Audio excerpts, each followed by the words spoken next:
Hello everyone, welcome to my channel. आज की इस वीडियो में हम बात करेंगे क्लास 12 साइकोलॉजी के चैप्टर साइकोलॉजिकल डिसऑर्डर्स के बारे में। ये वीडियो आपको अच्छी लगी तो इसको लाइक करना, शेयर करना और चैनल को सब्सक्राइब करना मत भूलना। तो बात करते हैं मेजर साइकोलॉजिकल डिसऑर्डर्स की। यहाँ पर ये बहुत सारी कैटेगरीज हैं और ऐसे में इन चीज़ों को जानने के लिए हम यूज़ करेंगे केस स्टडीज़ का कि कैसे सिम्टम्स जो हैं वो मैनिफेस्ट होते हैं जब हम बात करते हैं साइकोलॉजिकल डिसऑर्डर्स की। यहाँ पर एक बात मैं शुरुआत में ही क्लियर करना चाहती हूँ कि जब मैं डिसऑर्डर बोल रही हूँ शब्द, तो यानी आप इस चीज़ को ऐसे ले सकते हो कि ये प्रॉब्लम लेवल तक की बातें हो रही हैं। ये ऐसा नहीं हो रहा कि कोई इशू है और बहुत ही सुपरफिशियल लेवल पर आप उस चीज़ को समझ रहे हो। वो डिसऑर्डर है यानी चीज़ें अब हाथ से जा रही हैं। तो यानी जो 4 क्राइटेरिया थे जो कि थे डिस्ट्रेस, डिसफंक्शन, डेविएंस एंड डेंजर, वो सारी चीज़ें यहाँ पर देखने को मिल सकती हैं। तो बात करते हैं एंजाइटी की। राहुल को फील हो रहा है कुछ ऐसा जो कि अच्छा नहीं है, उसे फील हो रहा है डर और वो वरिड है, और ये चीज़ें जिसको लेकर वो वरिड है ये हैं फ्यूचर से रिलेटेड। तो ऐसे में अनसर्टेनिटी जो है वो उसको परेशान कर रही है। उसको जो एक्सपीरियंस हो रहा है वो फीलिंग बहुत ही वेग है, वो फियर की फीलिंग है, वो जा नहीं रही है। उसका हार्ट जो है वो रेस करता है, उससे अपनी ब्रेथ को पकड़ा नहीं जाता, वो फेंट महसूस होना फील करता है कि मैं तो बेहोश हो जाऊंगा, मैं डिजी फील कर रहा हूँ। उसकी एपिटाइट यानी खाने का मन करना कुछ चीज़ को, वो डिसअपियर होता जा रहा है धीरे धीरे। स्टमक से रिलेटेड इश्यूज उसको रहते हैं, यानी यहाँ पर फ्रिक्वेंट यूरिनेशन को हम कंसीडर कर सकते हैं। स्लीपलेस नाइट्स उसकी होती हैं, यानी रात में भी उसे एंजाइटी का एक्सपीरियंस होता है और वो उसको सोने नहीं देता। टायर्ड वो फील करता है क्योंकि रात में नहीं सोएगा तो टायर्ड ऑब्वियसली फील करेगा। एंड हैंड्स भी ट्रेम्बल करते हैं। तो यहाँ पर ये सारी चीज़ें जो हैं ये एंजाइटी से रिलेटेड हैं। जब भी पर्सन एंशियस होता है तो ये सारी चीज़ें वो एक्सपीरियंस कर सकता है, और ये सारे सिम्टम्स जो हैं ये काफ़ी ज़्यादा डिस्फंक्शन क्रिएट करते हैं पर्सन की लाइफ में, जैसे कि हो रहा है राहुल के केस में। तो अब बात करते हैं जनरलाइज्ड एंजाइटी डिसऑर्डर की। जैसे कि टर्म सजेस्ट कर रहा है जनरलाइज्ड, यहाँ पर एंजाइटी मानी जाएगी। जनरलाइज्ड मतलब फैली हुई। तो यहाँ पर एक पर्टिकुलर चीज़ के साथ, एक पर्टिकुलर सोर्स के साथ एंजाइटी नहीं जुड़ी हुई, बल्कि मल्टीपल चीज़ों को लेकर पर्सन एंशियस महसूस कर रहा है। जैसे कि अनन्या, तो अनन्या को ऐसा फील होता है कि वो एज पर है, उसको एक्सप्लेन नहीं किया जाता कि वो क्यों ऐसा फील कर रही है। उसके फीयर्स जो हैं वो वेग हैं, इंटेंस हैं, और वो किसी स्पेसिफिक कॉज के साथ नहीं जुड़े हुए, किसी स्पेसिफिक ऑब्जेक्ट के साथ नहीं जुड़े हुए। तो यहाँ पर वो वरी करती है अबाउट फ्यूचर। वो हमेशा अपने इन्वायरमेंट को स्कैन करती रहती है क्योंकि उसे लगता है कि कुछ ना कुछ बुरा हो सकता है। इस तरीके की हाइपर विजिलेंस, जहाँ पर वो अलर्ट है अपने इन्वायरमेंट को लेकर क्योंकि उसे डर है कि इन्वायरमेंट से कोई खतरा आ सकता है, वो चीज़, वो फीलिंग उसे रिलैक्स नहीं करने देती। उसकी मसल्स जो हैं वो टेंस रहती हैं और वो रेस्टलेस और शेकी महसूस करती है। तो जितना भी ट्राई कर ले वो काम डाउन होने का, वो ये नहीं कर पाती और ऐसे में उसे हेल्प की ज़रूरत पड़ती है। तो जनरलाइज एंजाइटी डिसऑर्डर के बाद अब बात करते हैं पैनिक डिसऑर्डर की। ये भी एक दूसरा टाइप है एंजाइटी का। पैनिक डिसऑर्डर में बेसिकली होता क्या है कि पर्सन जो है वो intense moment of terror experience करता है। तो इंटेंस फीलिंग है, एकदम से आने वाला अटैक है, जहाँ पर पर्सन का हार्ट रेस हो सकता है, उसकी चेस्ट में टाइटनेस फील हो सकती है, डिजी फील हो सकता है। ऐसा हो सकता है कि वो फील करे कि मैं यहाँ बेहोश हो जाऊँगा, हाथ कँपकँपाने लग जाते हैं, डिफ़िकल्टी होती है ब्रीदिंग में। तो यहाँ पर रेस्पिरेटरी सिम्टम्स भी हो रहे हैं। उसके अलावा इंसान जो है वो मेंटली भी चीज़ों को समझ नहीं पा रहा है। तो यहाँ पर अगर कोई स्टिमुलस है जिसने उसे डरा दिया है, उसकी प्रेजेंस है, तो पर्सन को इंटेंस टेरर महसूस होगा। और ये जो होगा, ये एंजाइटी, ये अपने पीक तक जाएगी जहाँ पर पर्सन को थॉट्स आते रहेंगे बुरे से। वो हो सकते हैं कि मैं कंट्रोल को लूज कर दूंगा, आई एम गोइंग क्रेजी और आई विल डाई। तो ये वाला जो अनएक्सपेक्टेड सा फियर होता है ये एकदम से जो है वो आ सकता है। पर्सन के लिए इस चीज़ से डील कर पाना थोड़ा मुश्किल हो सकता है, जैसे कि हो रहा है एलेक्स के लिए। तो पैनिक डिसऑर्डर को हमने डिस्कस कर लिया। अब बात करते हैं फोबियाज़ की। फोबियाज़ मतलब डर का होना। तो पर्सन अगर डर रहा है किसी चीज़ से, किसी इंसान से, किसी सिचुएशन से, तो यहाँ पर अगर वो फोबिया की कैटेगरी में आता है तो हम बोलेंगे कि वो वाला फियर जो है वो इरेशनल भी हो सकता है। वो इतनी अमाउंट में हो सकता है कि पर्सन जो है वो इंटेंसली फियर को एक्सपीरियंस करे। तो यहाँ पर जो फोबियाज़ होते हैं वो ग्रेजुअली भी डेवलप हो सकते हैं और वो जीएडी के साथ भी डेवलप हो सकते हैं। तो कई तरीके के फोबियाज हमें देखने को मिलते हैं। तो यहाँ पर जैसे मीरा का केस है, मीरा जो है वो लिजार्ड से डरती है, तो यहाँ पर ये एक पर्टिकुलर एनिमल से डर रही है, तो इसे हम कहेंगे स्पेसिफिक फोबियाज, जहाँ पर पर्सन इंटेंस फियर को एक्सपीरियंस करता है जो उसे लगता है सर्टेन टाइप ऑफ एनिमल से या फिर किसी एक पर्टिकुलर चीज़ से। तो यहाँ पर स्पेसिफिकली कोई एक चीज़ उसे डर का एक्सपीरियंस करा रही है। देन हमारे पास जो अगला फोबिया आता है वो है सोशल फोबिया। तो यहाँ पर पर्सन जो है वो ऐसे फियर को एक्सपीरियंस करता है जो कि सोशली हो सकता है, यानी पर्सन को डर है कि वो एम्बैरेसमेंट फील करेगा जब वो बोलेगा किसी के सामने, जैसे कि सुरेश को लग रहा है।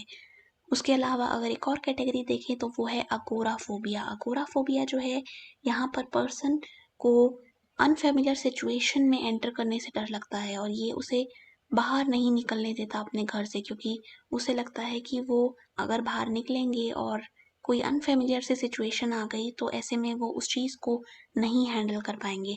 तो अगर फोबियाज जो हैं वो बहुत ही ज़्यादा पर्सन की लाइफ में डिस्फंक्शन को डेवलप कर रहे हैं तो ऐसे में उसकी जो नॉर्मल लाइफ की एक्टिविटी होंगी वो बहुत ही ज़्यादा लिमिटेड हो जाएंगी। बात करते हैं सेपरेशन एंजाइटी डिसऑर्डर की। सेपरेशन एंजाइटी डिसऑर्डर में जो मेन थीम रहेगी वो है सेपरेशन। तो यहाँ पर कुछ ना कुछ पर्सन को डर है कि सेपरेशन हो जाएगा। तो यहाँ पर ये रिप्रेजेंटेशन दिखा रही है बच्चे को और बच्चे से दूर जा रहा है कोई पर्सन। तो यहाँ पर ये है अटैचमेंट फिगर। अटैचमेंट फिगर मुझसे दूर हो जाएगी और मैं अपने आप को नहीं संभाल पाऊंगा और मैंने कुछ खो दिया है। ये वाली चीज़ जो है ना, ये इस बच्चे को ठीक से नहीं फील करने देगी, ये इसको बहुत ही ज़्यादा एंशियस फील कराएगी। तो अगर ये बच्चा ये भी एक्सपीरियंस करता है कि ये मुझे छोड़कर चला गया तो ऐसे में ये रो सकता है, ये टेंट्रम्स को थ्रो कर सकता है, ये स्क्रीम कर सकता है, ये ऐसी चीज़ें कर सकता है जो इसको हार्म करे। सेल्फ हार्म से रिलेटेड चीज़ें वो हो सकती हैं।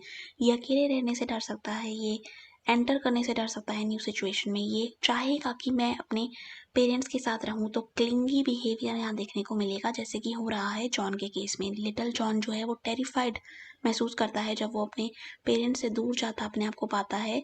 वो क्लिंग करता है अपने फादर को एंड वो स्कूल जाने में भी प्रॉब्लम एक्सपीरियंस करता है। जब भी सेपरेशन की बात आती है तो वो स्क्रीम करता है, टेंट्रम्स थ्रो करता है और थ्रेट भी देता है कि अगर वो गए लोग जिसको वो बहुत ज़्यादा अपने पास रखना चाहता है तो वो अपने आप को हर्ट भी कर सकता है। तो ये वाली जो एंजाइटी होती है पर्सन की, ये डेवलपमेंटली इनअप्रोप्रिएट लेवल की भी हो सकती है। तो ऐसे में पर्सन के लिए मैनेज कर पाना, खास करके बच्चे के लिए काफ़ी डिफिकल्ट हो जाता है।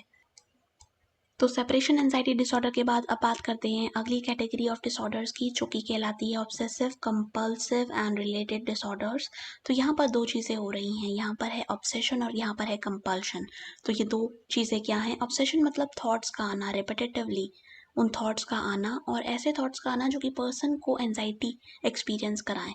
और कंपल्शन मतलब उस एंजाइटी से रिलीफ के लिए अगर पर्सन जो है वो उस बिहेवियर को करता है जो कि उसका थॉट कह रहा है तो वो चीज़ हो जाती है कंपल्शन। तो अगर कंपल्शन जो है वो है हाथ धोना, तो यानी इसके साथ एसोसिएटेड ऑब्सेशन हो जाएगा कि मैं अपने हाथों पर जर्म्स लिए हुए हूँ और मुझे हाथों को धोने की ज़रूरत है। तो ये वाला थॉट कि हाथों पर जर्म्स लगे हैं, हाथों पर जर्म्स लगे हैं, अगर ये रिपीटेटिवली पर्सन को आ रहा है और पर्सन का कंट्रोल इस पर नहीं हो पा रहा, पर्सन को डिफ़िकल्टी हो रही है इसको अपने दिमाग से निकालने में और रिलीफ उसको नहीं मिल पा रहा, एंजाइटी एक्सपीरियंस हो रही है, तो ऐसे में वो जाएगा कंपल्शन की तरफ और वो हाथ को धोएगा, क्योंकि वो वाला जो बिहेवियर है वो उसको रिलीफ प्रोवाइड करेगा। तो ये साइकिल जो है वो चलती रहती है, जैसे कि चल रही है मैक्स के केस में। मैक्स अपने हाथों को धोता है क्योंकि जब भी वो ये सोचता है कि मैंने कोई सरफेस टच किया है जो हो सकता है बुक का या फिर डोर की नॉब का या और किसी चीज़ का जहाँ पर ये हो कि कीटाणु मेरे हाथ पर लग गए, तो ये वाला थॉट ही काफ़ी है उसको एंजाइटी देने के लिए। तो जब ये एंजाइटी होगी तो उस चीज़ को रिड्यूस करने के लिए हाथ को धोने जाएगा और जब वो ऐसा करेगा तो उसे रिडक्शन महसूस होगा अपनी एंजाइटी में। लेकिन क्या ये केवल एक बार होता है कि एक बार थॉट आया और पर्सन ने ये कंपल्शन किया? नहीं। कंपल्शन और ऑब्सेशन की नेचर होती है कि ये रिपीटेटिव होते हैं, ये दिमाग से जाते नहीं हैं और ऐसे में इस चीज़ को हेल्प की ज़रूरत पड़ती है। तो मैक्स के केस में हमने जो कंपल्शन देखा वो है वॉशिंग से रिलेटेड। इसके अलावा हमारे जो ओसीडी में कंपल्शंस देखे जा सकते हैं वो हो सकते हैं काउंटिंग से रिलेटेड, पर्सन जो है वो काउंटिंग करेगा। ये हो सकते हैं ऑर्डर से रिलेटेड, तो यहाँ पर पर्सन अगर किसी मेसी इन्वायरमेंट में जाएगा तो उसे बहुत ज़्यादा यहाँ पर एंजाइटी एक्सपीरियंस हो सकती है क्योंकि उसे ऑर्डर में लगानी चीज़ें चाहिए, वो नहीं उस मेस को टॉलरेट कर सकता। ये हो सकता है चेकिंग से रिलेटेड कि मैंने गैस का स्टोव बंद किया है, मैंने डोर को लॉक किया है या नहीं। ये हो सकता है टचिंग से रिलेटेड। तो यानी यहाँ पर काफ़ी सारे कंपल्शन हमें देखने को मिलते हैं। तो ओसीडी की बात तो हमने कर ली। इसके अलावा इस कैटेगरी में अगर आप नाम देखो इसका, तो ये था obsessive compulsive and related disorders. तो रिलेटेड डिसऑर्डर्स में हमारे पास आते हैं 3 डिसऑर्डर। पहला जो है वो है होर्डिंग से रिलेटेड। तो होर्डिंग डिसऑर्डर में क्या होता है कि पर्सन को चीज़ों को जोड़ने का बहुत ज़्यादा जो है वो अर्ज है। तो वो ऐसी चीज़ें जोड़ सकता है जो कि किसी यूज़ की नहीं है और वो बार बार ऐसा करेगा। तो ऑब्सेशन लेवल का जो ये होर्डिंग का बिहेवियर होगा वो चलेगा। उसके अलावा ट्राइकोटिलोमेनिया यानी हेयर पुलिंग, पर्सन अपने हेयर्स को पुल कर सकता है। उसके अलावा एक्सकोरिएशन, अपनी स्किन को पिक कर सकता है। ये सारी चीज़ें बहुत ही ज़्यादा पर्सन के लिए हार्मफुल भी हो सकती हैं, क्योंकि यहाँ पर उसकी स्किन और उसके हेयर्स जो हैं वो क्वेश्चन में है। तो ऐसे में ये काफ़ी ही ज़्यादा डिस्ट्रेसिंग डिसऑर्डर माना जाता है। तो ये सारे ही डिसऑर्डर्स जो हैं वो हमने डिटेल में पढ़े हैं। कुछ ऐसे एंजाइटी से रिलेटेड डिसऑर्डर्स भी हो सकते हैं जहाँ पर पर्सन एक्सपीरियंस करता है एंजाइटी के सिम्टम्स बिकॉज उसे कोई मेडिकल कंडीशन है। ठीक है, सो ये कैटेगरी ये होती है। इन चीज़ों को हम डिटेल में नहीं पढ़ेंगे, आपको बस ये पता होना चाहिए। तो यहाँ पर अदर डिसऑर्डर्स जो है, जो मेजर एंजाइटी डिसऑर्डर्स में आते हैं, उसमें एक आता है सेलेक्टिव म्यूटिज्म। यहाँ पर पर्सन किसी सिचुएशन में तो बहुत अच्छे से बोल पाता है, कम्युनिकेट कर पाता है, लेकिन कुछ ऐसी सिचुएशन होती हैं जहाँ पर वो म्यूट हो जाता है, वो बोल नहीं पाता है। ठीक है, यहाँ पर एक और कैटेगरी आ सकती है जो कि है मेडिकेशन या फिर सब्सटेंस इंड्यूस्ड एंजाइटी। तो यहाँ पर किसी चीज़, किसी ड्रग्स को लेने की वजह से, किसी सब्सटेंस को लेने की वजह से पर्सन जो है वो एंजाइटी एक्सपीरियंस करता है। अगर वो उस चीज़ को ना ले रहा होता तो उसको एंजाइटी ना हो रही होती। तो ये एक अलग कैटेगरी है, या फिर anxiety due to another medical condition. तो अब बात करते हैं ट्रॉमा या फिर स्ट्रेस रिलेटेड डिसऑर्डर्स की। अब ये ट्रॉमा क्या होता है? ट्रॉमा मतलब कोई भी ऐसी चीज़, कोई भी ऐसा इवेंट जो पर्सन को हिला कर रख दे। ये बहुत बड़ी चीज़ भी हो सकती है, जैसे कि पर्सन का नेचुरल डिजास्टर्स को एक्सपीरियंस करना। अभी सब कुछ सही था, अर्थक्वेक आया, घर गिर गया, सब कुछ तबाही हो गई, और अब पर्सन उस चीज़ से उभर नहीं पा रहा, उन मेमोरीज को भूल नहीं पा रहा। तो ये उसके लिए ट्रॉमेटिक है। ये हो गया एक पर्टिकुलर तरीके का ट्रॉमा। बहुत सिंपल चीज़ें भी यहाँ पर ट्रॉमेटिक हो सकती हैं, जैसे क्लास में किसी टीचर ने आपको ह्यूमिलिएट कर दिया और अब ये मेमोरी आपके साथ है और ये आपको जो है वो काफ़ी ज़्यादा बुरा फील कराती है, इवन दो वो वाली चीज़ जो है आपके चाइल्डहुड में हुई थी। तो यानी वो भी ट्रॉमा है। तो पोस्ट ट्रॉमेटिक स्ट्रेस डिसऑर्डर में होता क्या है, इसमें after surviving a car accident जो कि हुआ अंकित का, इसको आते हैं नाइटमेयर्स, बहुत ही बुरे सपने। वो चीज़ जो हुई है पास्ट में जो कि ट्रॉमेटिक थी, अब वो बार बार आ रही है फ्लैशबैक्स के थ्रू। तो यहाँ पर पर्सन एक ऐसी रियलिटी को दोबारा से जी रहा है जो कि वो जी चुका है, वो भूल नहीं पा रहा, क्योंकि वो वाली जो मेमोरीज है वो बहुत ही ज़्यादा इमोशनली चार्ज्ड है। ठीक है, टेरिफाइंग मोमेंट्स हैं। अब कोई सी भी नॉइज़ उसके सामने आती है, जैसे यहाँ पर कार एक्सीडेंट है तो कार में क्या होते हैं, पहिए। तो अगर पहियों की वॉइस उसे सुनाई देती है तो वो वाला ट्रिगर जो है उसको दोबारा से उस एक्सीडेंट की याद दिला देता है। वो अवॉइड करता है बिजी रोड्स को, वो डिस्कनेक्टेड फील करता है अपने फ्रेंड से, फैमिली से। आइसोलेशन यहाँ पर आने लग जाता है। सिंपल टास्क जो है वो नहीं हो पाते, क्योंकि यहाँ पर पर्सन का दिमाग जो है वो उस ट्रॉमा को नहीं रिजॉल्व कर पा रहा। बार बार यादें आ रही हैं, बार बार कंसंट्रेशन जो है वो इम्पेयर हो रहा है। इमोशनल नमिंग यहाँ पर देखने को मिलती है कि पर्सन अब जैसे था पहले उस डिसऑर्डर के, अब वो वैसा नहीं है। इमोशंस की जो इंटेंसिटी पहले थी अब वो वैसी नहीं है। एडजस्टमेंट यहाँ पर वो नहीं कर पा रहा। यहाँ पर ये वाली रिप्रेजेंटेशन भी दिखा रही है कि ये वाला पर्सन अगर इस वाली पर्टिकुलर ट्रोमैटिक सिचुएशन में रहा हो जहाँ पर सुनामी आई और इसका घर तबाह हो गया, तो ऐसे में अगर सुनामी का विचार इसको बार बार परेशान करता है रात में और ये सो नहीं पाता और सो नहीं पाता, तो इसका कंसंट्रेशन भी इम्पेयर रहता है। तो वहाँ पर पीटीएसडी जो है वो हमें देखने को मिलता है। यहाँ पर कोई भी ट्रॉमेटिक इवेंट जो है वो पर्सन को प्री डिस्पोज कर सकता है कि वो इस सिचुएशन में पहुँच जाए। ठीक है, तो अब हमने बात की पीटीएसडी की, ये था ट्रॉमा से रिलेटेड। बात करें स्ट्रेस रिलेटेड डिसऑर्डर्स की, तो हमें देखने को मिलते हैं एडजस्टमेंट से related disorders as well as acute stress disorder. So यहाँ पर स्ट्रेस हो रहा होगा। स्ट्रेस मतलब एक ऐसी फीलिंग जिसमें पर्सन की कैपेसिटी से बियॉन्ड कुछ चीज़ हो रही है और पर्सन का जो इक्विलिब्रियम है ना, जो बैलेंस है, वो डिस्टर्ब हो रहा है। तो अब स्ट्रेस रिलेटेड डिसऑर्डर्स के बाद बात करते हैं somatic symptom and related disorders की। अब ये एक अलग कैटेगरी है बिल्कुल, और यहाँ पर बहुत सारे डिसऑर्डर्स इस कैटेगरी के अंदर आते हैं। यहाँ पर सोमा जो नाम है ना, वो दिखा रहा है बॉडी में कुछ चीज़ होंगी। बॉडी में क्या होगा? बॉडी में होंगे फिजिकल सिम्टम्स। ऐसे सिम्टम जो कि किसी डिसीज़ की वजह से नहीं हो रहे, बल्कि हो रहे हैं क्योंकि पर्सन को साइकोलॉजिकल डिफ़िकल्टी हो रही है। तो यानी अगर पर्सन डॉक्टर के पास आ रहा है ऐसे सिम्टम्स के साथ जो कि फिजिकल है, जो उसको बॉडी में एक्सपीरियंस हो रहे हैं, लेकिन डॉक्टर उसको बोल रहा है कि नहीं, इसका जो कॉज है वो कोई फिजिकल डिसीज़ नहीं है, बल्कि आपके दिमाग में कुछ इशू एक्सपीरियंस आप कर रहे हो। तो सबसे पहले हम बात करेंगे सोमैटिक सिम्टम डिसऑर्डर की। तो यहाँ पर क्या होता है, यहाँ पर पर्सन की जो कंप्लेंट्स होती हैं वो होती हैं कि बॉडी में कुछ इश्यूज हो रहे हैं। ये ऐसे इश्यूज हैं जो फिजिकल सिम्टम्स हैं और ये परसिस्टेंटली हो रहे हैं, मतलब कॉन्स्टेंटली पर्सन इस चीज़ को एक्सपीरियंस कर रहा है, रोज़मर्रा में उस चीज़ को वो देख रहा है होते हुए। और ऐसे सिम्टम हैं विच मे और may not be related to any medical condition. तो यहाँ पर मेडिकल कंडीशन जो है वो नहीं भी हो सकती, लेकिन फिर भी वो सिम्टम्स उसको हो रहे हैं। दे बिकम प्री ऑक्यूपाइड, बहुत ज़्यादा उन्हें अपनी हेल्थ को लेकर चिंता रहती है। मतलब हर टाइम वो ये सोचते हैं कि मुझे कोई ना कोई प्रॉब्लम हो रही है क्योंकि मेरे अंदर सिम्टम्स हो रहे हैं। तो यहाँ पर वो विजिट करेंगे डॉक्टर्स को, जैसे कि राहुल कर रहा है, उसको चेस्ट पेन हो रहा है, थ्रोट में टाइटनेस महसूस हो रही है, और अगर वो टेस्ट कराता है तो कोई साइन नहीं आता हार्ट प्रॉब्लम का या कोई भी ऐसी प्रॉब्लम का, तो वहाँ पर वो कन्विंस्ड है कि कुछ ना कुछ तो गलत है। तो अब बात करते हैं अगले डिसऑर्डर की। यहाँ पर इस चीज़ को हम कहते हैं इलनेस एंजाइटी डिसऑर्डर। यहाँ पर इलनेस हो जाएगी कोई ना कोई, उसकी एंजाइटी रहती है। तो पर्सन सोचता है मुझे ना लाइफ थ्रेटनिंग डिसीजेज हो जाएंगी, मुझे कैंसर हो सकता है, मुझे हार्ट डिसीज़ हो सकती है, और वो इस चीज़ को लेकर इतनी ज़्यादा टेंशन या वरिंग ले रहा होता है कि वो कुछ और नहीं सोच पाता। वो प्री ऑक्यूपाइड रहता है इस चीज़ को लेकर, और परसिस्टेंट ये प्री ऑक्यूपेशन होता है। परसिस्टेंट मतलब रोज उस चीज़ को वो एक्सपीरियंस करता है।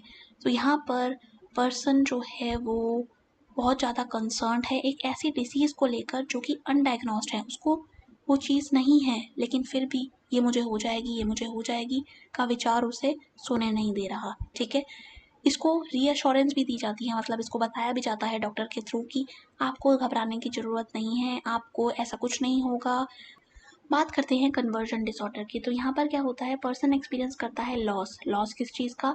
किसी बॉडी पार्ट के फंक्शन का। तो जैसे कि यहाँ पर हुआ कि राकेश जब बहुत ज़्यादा स्ट्रेसफुल इन्वायरमेंट से बाहर आया, जो उसके वर्क पर हो रहा था, तो उसने देखा कि मेरी जो आर्म है वो तो मूव ही नहीं हो पा रही।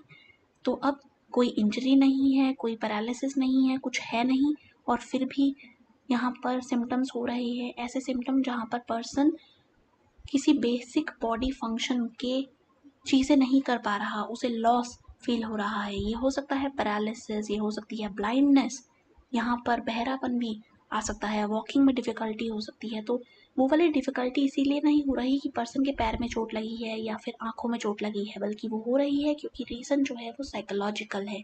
ठीक है, कोई ना कोई ऐसी ट्रॉमेटिक चीज़ पर्सन को एक्सपीरियंस हुई है अपने पास्ट में, और अब वो चीज़ जो है वो सिम्टम्स के थ्रू मैनिफेस्ट हो रही है। तो अब ये जो कैटेगरी है, नई क्लासिफिकेशन, ये है डिसोसिएटिव डिसऑर्डर्स की। यहाँ पर ये टाइप्स दिए हुए हैं, हर एक चीज़ को हम समझेंगे, लेकिन सबसे पहले हम बात करते हैं डिसोसिएशन की। अब डिसोसिएशन क्या है? डिसोसिएशन एक ऐसी स्टेट है जहाँ पर पर्सन अपनी रियलिटी से दूर जाता हुआ महसूस करता है। ठीक है, सो यहाँ पर पर्सन की आइडेंटिटी में थोड़ा सा शिफ्ट देखने को मिलता है। पर्सन की ना कॉन्शियसनेस है, चीज़ों को लेकर अवेयरनेस है, लेकिन अगर कोई भी पेनफुल एक्सपीरियंसेस हो रहे होते हैं तो वो उस कॉन्शियसनेस से दूर चला जाता है। वहाँ पर वो उस कॉन्शियसनेस में टेम्पोरेरी ऑल्टरेशन एक्सपीरियंस करता है, जो कि डिफाइनिंग कैरेक्टरिस्टिक्स बनती है इन डिसोसिएटिव डिसऑर्डर्स की मत। ठीक है, सो यहाँ पर severance of connections between ideas and emotions देखने को मिलता है। तो वो चीज़ दिखाएगी कि पर्सन अपनी रियलिटी से दूर जा रहा है, ठीक है। उसकी मेमोरी अलग तरीके से वर्क कर रही है, उसकी कॉन्शियसनेस में हमें ऑल्टरेशन यानी कुछ ना कुछ डिफरेंस देखने को मिल रहा है जो कि है टेम्परेरी। और ये क्यों हो रहा है? क्योंकि वो निकालना चाहता है अपने पेनफुल एक्सपीरियंसेस से खुद को बाहर। बात करते हैं अर्जुन की, जो एक्सपीरियंस कर रहा है डिसोसिएटिव एमनीसिया। एमनीसिया मतलब भूल जाना। तो अर्जुन भूल गया अपने जॉब से रिलेटेड कुछ स्पेसिफिक चीज़ें, अपने हाउस से रिलेटेड कुछ स्पेसिफिक चीज़ें और अपने फैमिली से रिलेटेड। तो यहाँ पर ये जो स्पेसिफिक लॉस हुआ है मेमोरी का, इसे हम कहेंगे सेलेक्टिव मेमोरी लॉस। तो सब कुछ नहीं भूला, उसे पता है रैंडम फैक्ट्स, उसे पता है प्रोसीजरल मेमोरी यानी गाड़ी को ड्राइव कैसे किया जाता है, या फिर कुछ और चीज़ें कि खाना कैसे बनाया जाता है, वो सारी चीज़ें उसे याद है, लेकिन बहुत ही ज़्यादा सेलेक्टिव उसकी मेमोरी में लॉस हुआ है। और ये क्यों हुआ है? क्योंकि उसने एक्सपीरियंस किया है ट्रॉमेटिक इवेंट। तो कुछ ना कुछ पेनफुल हुई चीज़ उसने ब्लॉक कर दी मेमोरीज को, डिसोसिएशन हुआ यानी सेपरेट हो गया वो रियलिटी से जो कि चल रही थी। सो उसकी वजह से अब वो कंफ्यूज्ड और डिसओरिएंटेड महसूस कर रहा है। तो ये है डिसोसिएटिव एमनीसिया। तो अब बात करते हैं डिसोसिएटिव फ्यूग के बारे में। यहाँ पर ये इमेज जो है इस चीज़ को एक्सप्रेस कर रही है कि पर्सन जो है वो ट्रैवल कर कर आया कहीं और जगह पर, वो जहाँ रहता था अब उसकी मेमोरी उसके पास नहीं है, वो नई जगह पर आया और वहाँ पर उसने एक नई आइडेंटिटी बना ली।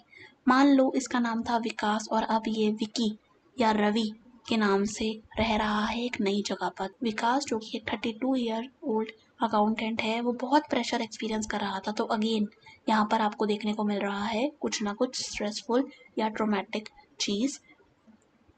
और वो चला जाता है अपने ऑफिस से बाहर, ट्रेन ले लेता है और उसे पता नहीं है वो ये क्या कर रहा है, क्यों कर रहा है, और डिसअपियर हो जाता है।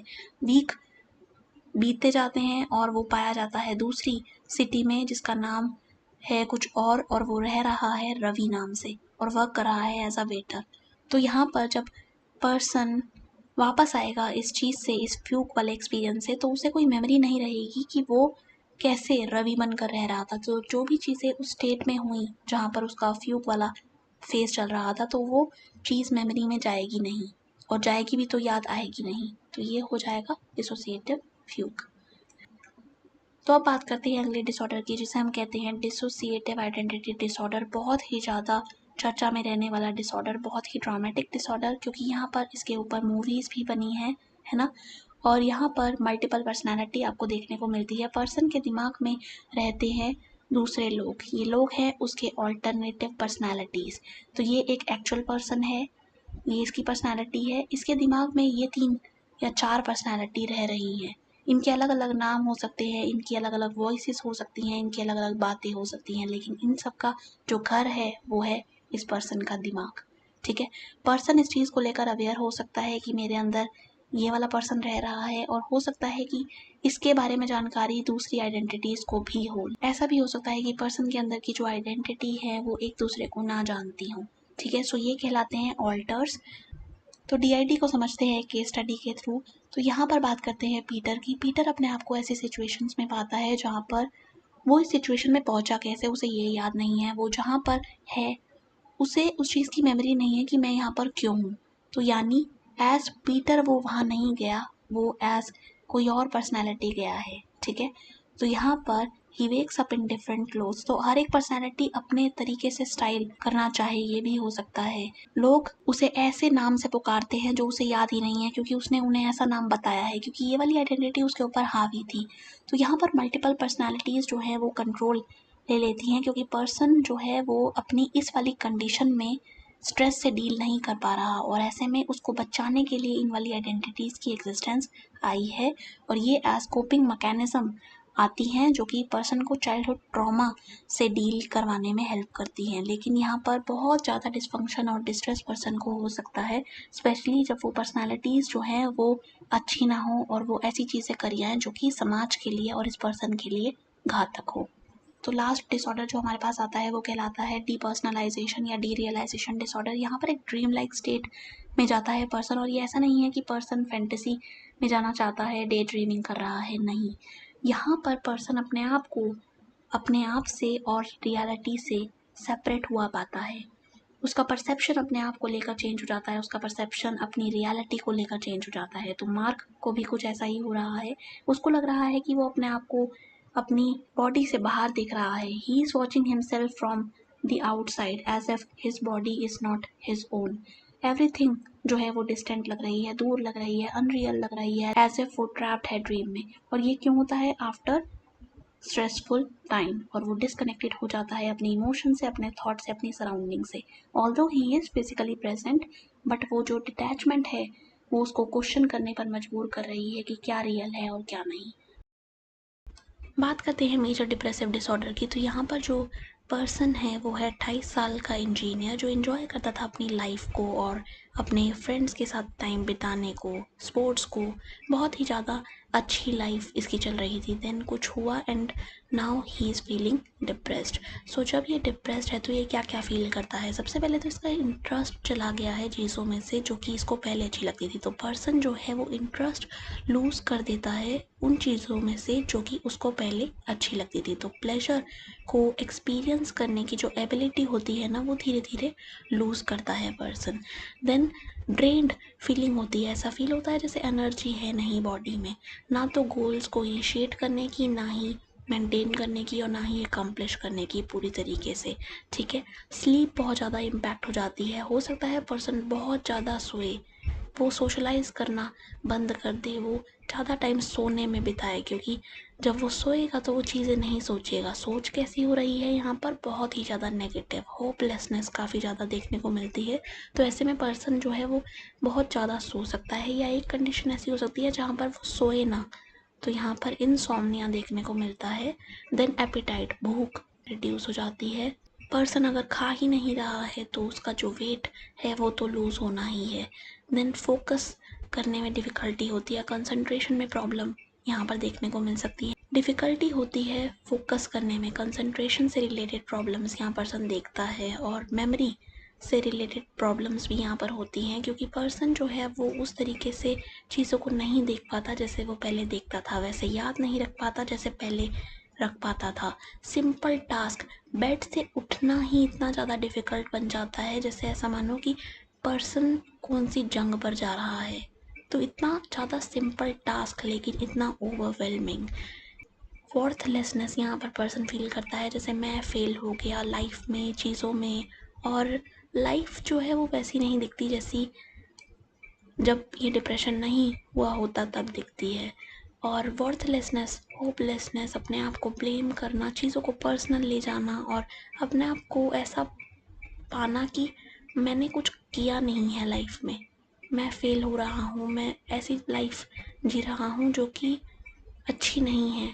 तो यहाँ पर पर्सन का अपने लिए, अपने आसपास के लोगों के लिए, और अपने अराउंड जो चीज़ें चल रही हैं यानी इंटायर वर्ल्ड, उन सब के लिए जो सोच है ना वो बहुत नेगेटिव हो जाती है। कंडीशन अनचेक्ड रह जाए, अनडायग्नोस्ड रह जाए, या फिर ट्रीट ना हो तो विचार आ सकते हैं सुसाइड के भी, जो कि बहुत ही ज़्यादा अनफॉर्चुनेट है और नहीं होने चाहिए। तो इसके लिए पर्सन को सीख करना चाहिए हेल्प को।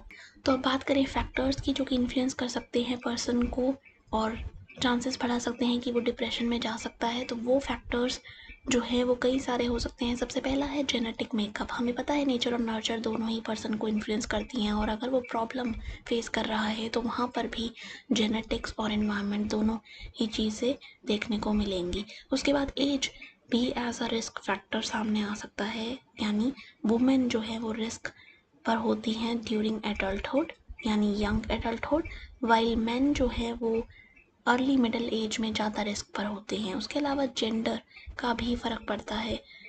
वुमेन जो है ज़्यादा रिपोर्ट करती हैं डिप्रेसिव डिसऑर्डर को as compare to man. And अगर पर्सन के पास सोशल सपोर्ट नहीं है, उसके पास लोग नहीं हैं जो उसको समझा सकें, संभाल सकें, और वो ऐसी चीज़ें एक्सपीरियंस कर रहा है, ऐसे लाइफ इवेंट्स जो कि बहुत ही ज़्यादा नेगेटिव हैं और ऐसे हैं जो कि उसको बहुत ज़्यादा इन्फ्लुएंस करेंगे, तो वहाँ पर उन चीज़ों का होना भी पर्सन को डिप्रेशन में भेज सकता है। तो अब बात करते हैं बाइपोलर एंड रिलेटेड डिसऑर्डर्स की। तो यहाँ पर जो वर्ड है वो है बाई, तो यानी दो पोल्स हैं, तो एक एक्सट्रीम ये और एक एक्सट्रीम ये, तो यहाँ पर पर्सन दोनों के बीच में जो है वो पेंडुलम की तरह जाता रहता है।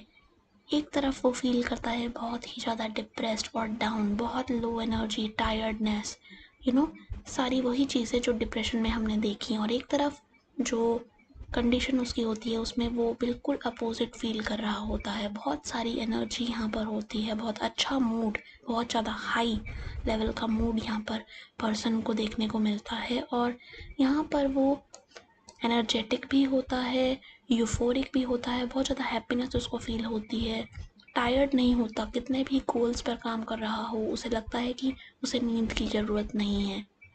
बहुत ज़्यादा तेज तेज ऐसे लोग बोलते हैं, और इम्पल्सिव डिसीजन लेते हैं, मतलब बिना सोचे समझे कोई भी डिसीजन उनका हो जाता है, and large amount of money वो इस फेज़ में, जब वो मैनिक फेज़ में होते हैं, तो जो भी एनर्जी शिफ्ट हो रही है, यूफोरिक फील हो रहा है, वर्क चल रहा है बिना टायर्ड हुए, ये हो रहा है मैनिक फेज़ में, ठीक है, जब उन्हें मैनिया फील हो रहा है।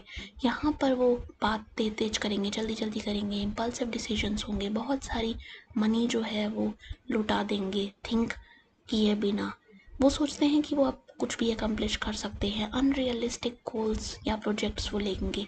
सो ये वाला जो फेज़ है ना, ये हाई एनर्जी वाला, यहाँ पर पर्सन सोचता है कि मेरे पास सब कुछ है और मुझे बहुत कुछ हासिल करना है, तो ये काफ़ी ज़्यादा इन्फ्लेटेड सेल्फ को बना देता है। लेकिन जब डिप्रेसिव एपिसोड आता है इसके बाद, तो यहाँ पर्सन बहुत ज़्यादा स्ट्रगल कर रहा होता है इवन स्मॉल टास्क को करने में, जैसे कि गेट आउट ऑफ बेड।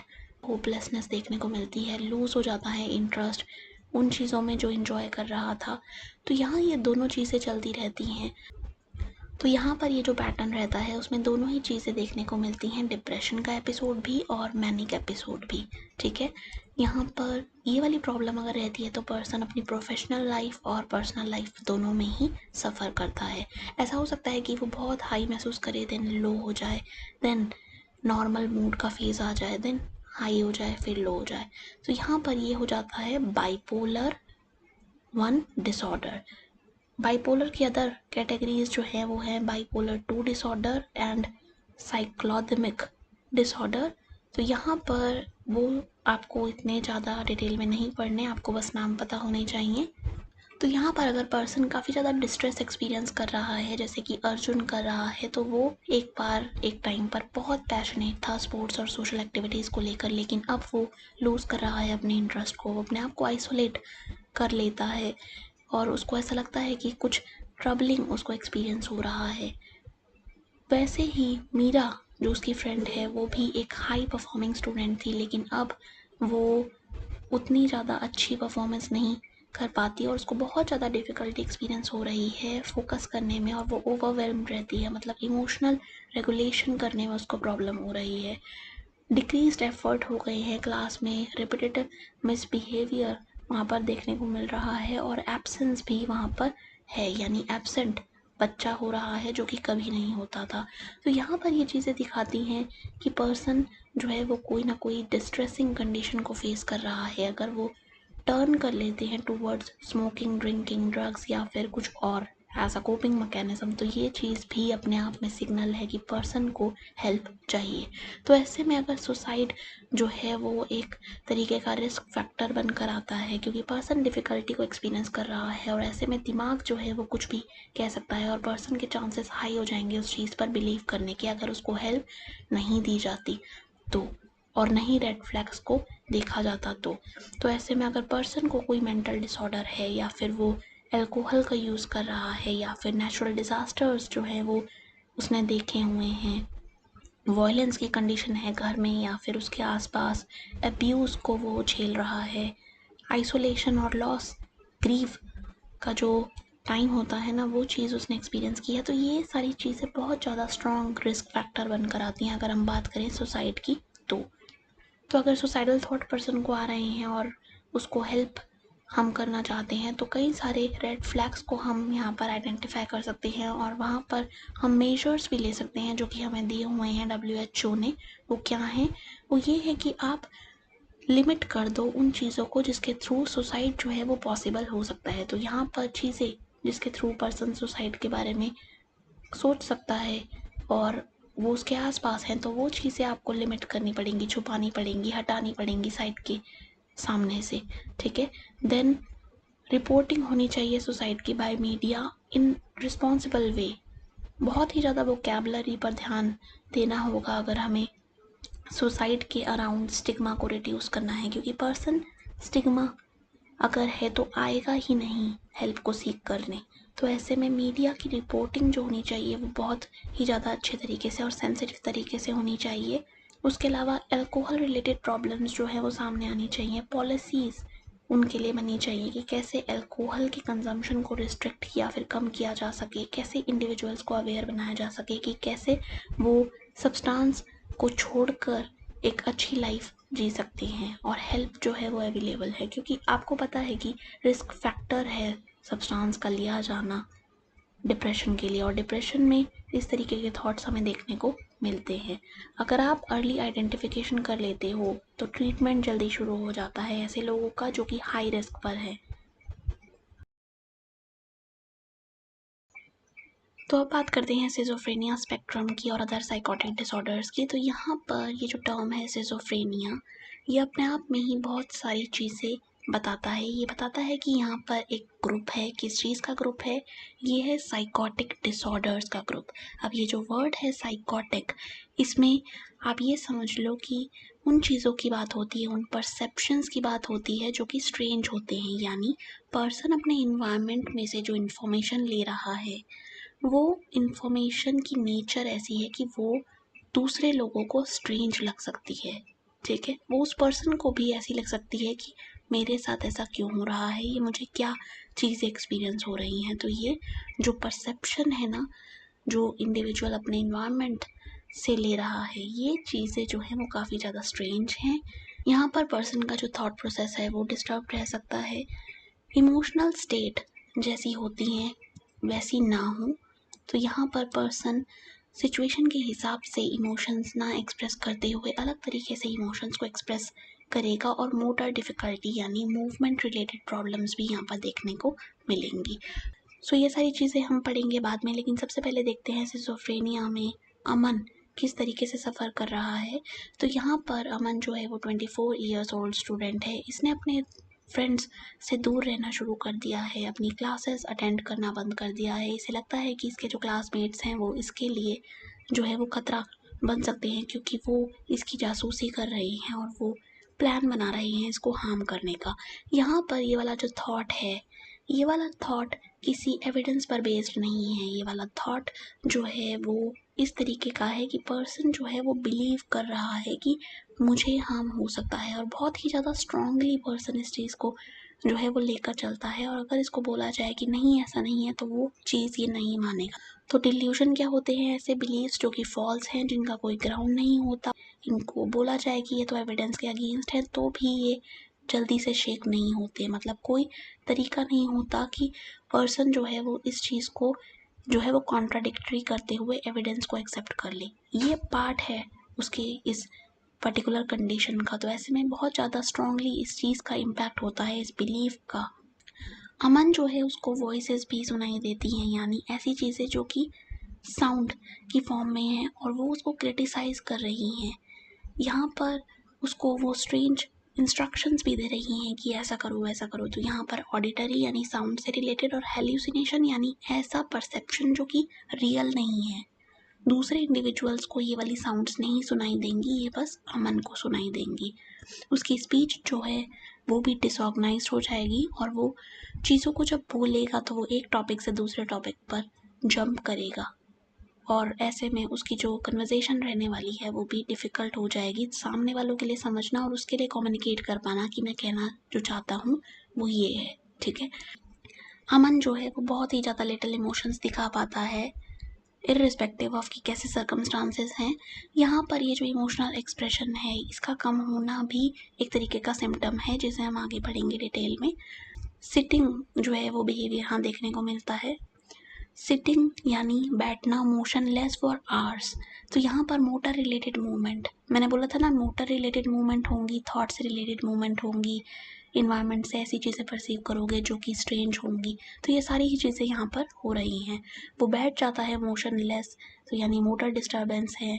उसकी पर्सनैलिटी जो कि बहुत लाइवली थी वो अब फेड हो रही है और वो अब बहुत ही ज़्यादा अपने आप को दूर पाता है उस लाइफ से जो वो जी रहा था। तो he is no longer cared about his studies और सोशल लाइफ। और ये वाली चीज़ें देखकर उसके फैमिली वाले जो हैं वो उसको हेल्प दिलाते हैं और डायग्नोस किया जाता है उसे सिजोफ्रेनिया से। तो ये बहुत ही ज़्यादा टफ जर्नी उसके लिए रह रही है। तो जो भी इंडिविजुअल सिजोफ्रेनिया को एक्सपीरियंस कर रहे होते हैं उनमें डिल्यूजन्स देखने को मिलते हैं। डिल्यूजन्स यानी ऐसे बिलीव्स जिनका कोई ग्राउंड नहीं है एविडेंस का, जो कि फॉल्स है और जिनको अगर शेक करने की कोशिश की जाए तो वो भी नाकाम होती है। तो यहाँ पर अगर परसिक्यूशन का डिल्यूजन हो रहा है, अब ये है एक टॉपिक, ठीक है, इस तरीके का जो है वो डिल्यूजन हो रहा है, तो यहाँ पर ये थीम है। तो इसमें क्या होता है कि पर्सन को कन्विंस उसके थॉट्स और उसके बिलीव्स कर देते हैं कि उसके जो कलीग्स हैं या उसके आसपास के लोग वो उसके खिलाफ कुछ ना कुछ प्लॉट कर रहे हैं, कुछ षड्यंत्र कर रहे हैं। जैसा कि यहाँ पर निक को लग रहा है जो कि है एक सॉफ्टवेयर इंजीनियर। अब इसको लगता है कि इसके कलीग्स जो हैं वो सीक्रेटली प्लानिंग बना रहे हैं कि इसको इस जॉब से निकलवा दो। वो बिलीव करता है कि एवरी ईमेल जो उसको मिल रहा है वो स्पेशली कोडेड है और उसमें हिडन थ्रेट्स हैं। और यहाँ पर अगर उसको बोला जाता है कि ऐसा कुछ नहीं है, तुम ये क्यों सोच रहे हो, तो वहाँ पर वो तब भी सर्टेन रहता है, मतलब उसे विश्वास रहता है कि जो मैं सोच रहा हूँ वो सही है। और यही नेचर होती है डिल्यूजन की, ठीक है, that he is being spied on. और वो इस डर की वजह से अवॉइड करता है ऑफिस को और ये भी सोचता है कि कैमरास जो हैं वो उसका हर एक मूव ट्रैक कर रही हैं। तो यहाँ पर ये जो थ्रेट की कंडीशन पर्सन एक्सपीरियंस कर रहा है, इस कंडीशन में पर्सन का सेफ महसूस कर पाना कितना ज़्यादा मुश्किल होगा, है ना। वो हर टाइम एक अनसर्टेन सी सिचुएशन में रहेगा, वो ऐसा फील करेगा जैसे मेरे जान को खतरा है। तो बहुत ही ज़्यादा डिस्ट्रेसिंग ये कंडीशन होगी। तो ये होगा डिल्यूजन ऑफ परसिक्यूशन। बात करें अगले डिल्यूजन की, तो यहाँ पर आता है डिल्यूजन ऑफ ग्रैंडियोर।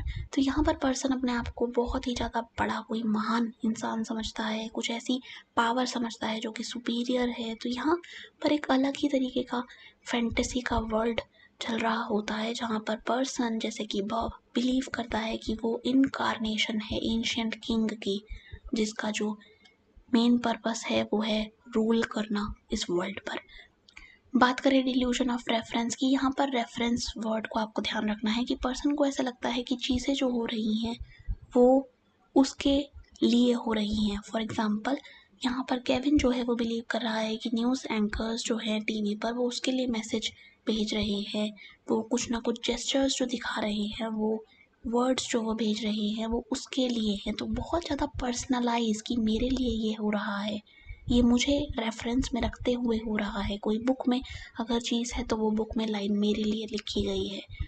तो ही thought that each time they glanced, तो यहाँ पर बात हो रही है न्यूज़ एंकर की, तो वो जब उसकी तरफ देखते हैं, कैमरे की तरफ देखते हैं, तो ये बस उसके लिए होता है। बात करें अगले डिल्यूजन की, तो वो है डिल्यूजन ऑफ कंट्रोल। यहाँ पर कंट्रोल वर्ड जो है वो थीम को दिखा रहा है कि पर्सन को लगता है कि मेरे कंट्रोल में नहीं है चीज़ें, यानी मेरे थॉट्स और मेरे एक्शंस। जैसे कि डैन को लग रहा है, उसे लगता है कि कोई एक्सटर्नल फोर्स उसके माइंड को जो है वो कंट्रोल कर रहा है, उससे वो चीज़ें करवा रहा है जो वो कर रहा है। सबसे पहले बात करते हैं विजुअल हेल्यूसिनेशंस की। यहाँ पर पर्सन को ऐसी चीज़ें दिखती हैं जो कि औरों को नहीं दिखती। तो यहाँ दिख सकती हैं फिगर्स, ह्यूमन वो हो सकते हैं, कुछ ना कुछ शैडो की फॉर्म में हो सकते हैं, कोई एनिमल हो सकता है, कुछ भी यहाँ पर दिख सकता है। लेकिन मेन जो सेंस ऑर्गन है वो रहेगा साइट। तो कुछ दिख रहा है जो औरों को नहीं दिख रहा, ठीक है। सेंसेशन उस चीज़ की हो रही है जो कि दूसरों को नहीं हो रही, जबकि एक्सटर्नल इन्वायरमेंट में वो चीज़ है नहीं। तो विजुअल हेल्यूसिनेशन के बाद जो अगली कैटेगरी आती है वो है ऑडिटरी हेल्यूसिनेशन। यहाँ पर पर्सन को चीज़ें सुनाई दे सकती हैं जो है नहीं, ऐसी साउंड आ रही है जो है नहीं। तो ये साउंड किस चीज़ की है कि पर्सन से वर्ड्स बोले जा रहे हैं, सेंटेंसेस बोले जा रहे हैं, या फिर ऐसे चीज़ें हो रही हैं जहाँ पर पेशेंट के बारे में बात की जा रही हैं, तो पर्सन को डायरेक्टली नहीं एड्रेस किया जा रहा। तो यहाँ पर जब पर्सन को डायरेक्टली नहीं एड्रेस किया जाता तो इस चीज़ को बोलते हैं थर्ड पर्सन हेल्यूसिनेशन। जबकि जहाँ पर वर्ड्स, फ्रेजेस या सेंटेंसेस पर्सन के लिए और पर्सन से डायरेक्टली बोले जा रहे हैं तो ये होते हैं सेकंड पर्सन हेल्यूसिनेशन। दोनों ही चीज़ें साउंड की फॉर्म में है, जैसे विलियम के केस में हो रही हैं। तो यहाँ पर टेक्टाइल हेल्यूसिनेशन में ऐसा लगता है पर्सन को कि कुछ ना कुछ टिंगलिंग सेंसेशंस हैं और कुछ भी करो वो सेंसेशन रिमूव नहीं हो रही है। बर्निंग की सेंसेशन भी यहाँ पर देखने को मिलती है। तो यहाँ पर बॉडी में चीज़ें एक्सपीरियंस होती हैं। बात करें सोमैटिक हेल्यूसिनेशन की, तो यहाँ पर पर्सन को लगता है कि उसकी बॉडी में कुछ ना कुछ सेंसेशन हो रही हैं। वो सेंसेशंस हैं मूवमेंट की, किस चीज़ की मूवमेंट की, किसी इंसेक्ट के, किसी चीज़ के हो सकते हैं, स्नेक, उसकी बॉडी में एक्सपीरियंस उसे हो रहे हो कि वो चल रहे हैं, या फिर कोई और सेंसेशन जो कि पर्सन अगर डॉक्टर को बताए तो वो उस चीज़ को नहीं मानेंगे क्योंकि ऐसा पॉसिबल नहीं है, लेकिन पर्सन को ये चीज़ एक्सपीरियंस हो रही है तो ये कहलाया जाएगा सोमैटिक हेल्यूसिनेशन। बात करें गस्टेटरी हेल्यूसिनेशन की, तो यहाँ पर पर्सन को फूड का टेस्ट या फिर ड्रिंक का टेस्ट बहुत ही ज़्यादा स्ट्रेंज लग सकता है। उसे ऐसा लग सकता है कि ये बहुत ज़्यादा कड़वा है और जो टेस्ट है वो वैसा नहीं है जैसा होना चाहिए, कुछ ना कुछ रॉन्ग है उस मील में जो मैं खा रहा हूँ। ऑल्फैक्टरी हेल्यूसिनेशन की बात करें तो यहाँ पर स्मेल से रिलेटेड चीज़ें पर्सन को एक्सपीरियंस हो सकती है कि मुझे ऐसी बदबू आ रही है जो कि किसी चीज़ की है, हो सकता है स्मोक की हो, और वो पैनिक हो जाता है। इवन तो कोई फायर नहीं है, कोई डेंजरस सब्सटेंस आसपास नहीं है, लेकिन फिर भी पैनिक वाली स्टेट है क्योंकि पर्सन को एक्सपीरियंस हो रही है स्मेल। तो हमने बात की डिल्यूजन्स की, हेल्यूसिनेशंस की। अब बारी आती है थॉट से रिलेटेड चीज़ों को जानने की कि वो कैसे होती हैं जब हम बात करते हैं सिजोफ्रेनिया की। तो यहाँ पर पर्सन एक्सपीरियंस करता है फॉर्मल थॉट डिसऑर्डर्स, जिसमें ना तो वो सही से सोच पाता है लॉजिकली और ना ही बोल पाता है सही से। तो उसका जो तरीका होगा बोलने का वो बहुत ही ज़्यादा अलग होगा। उसको आप कह सकते हो कि वो पिक्यूलियर है, वो डिफरेंट है। वो ऐसा है कि पर्सन जब कम्युनिकेट करना चाह रहा है तो वो एक्सट्रीमली डिफ़िकल्ट उसके लिए हो रहा है क्योंकि वो शिफ्ट कर रहा है चीज़ों को, एक दूसरे के अंदर मिला रहा है जो वो कहना चाहता है उन टॉपिक्स को। ठीक है, तो सबसे पहले बात करते हैं लूजनिंग ऑफ एसोसिएशंस की। यहाँ पर एसोसिएशंस मतलब कनेक्शन, और लूज हो रहे हैं यानी कुछ ना कुछ ब्रेक उनमें आ रहा है।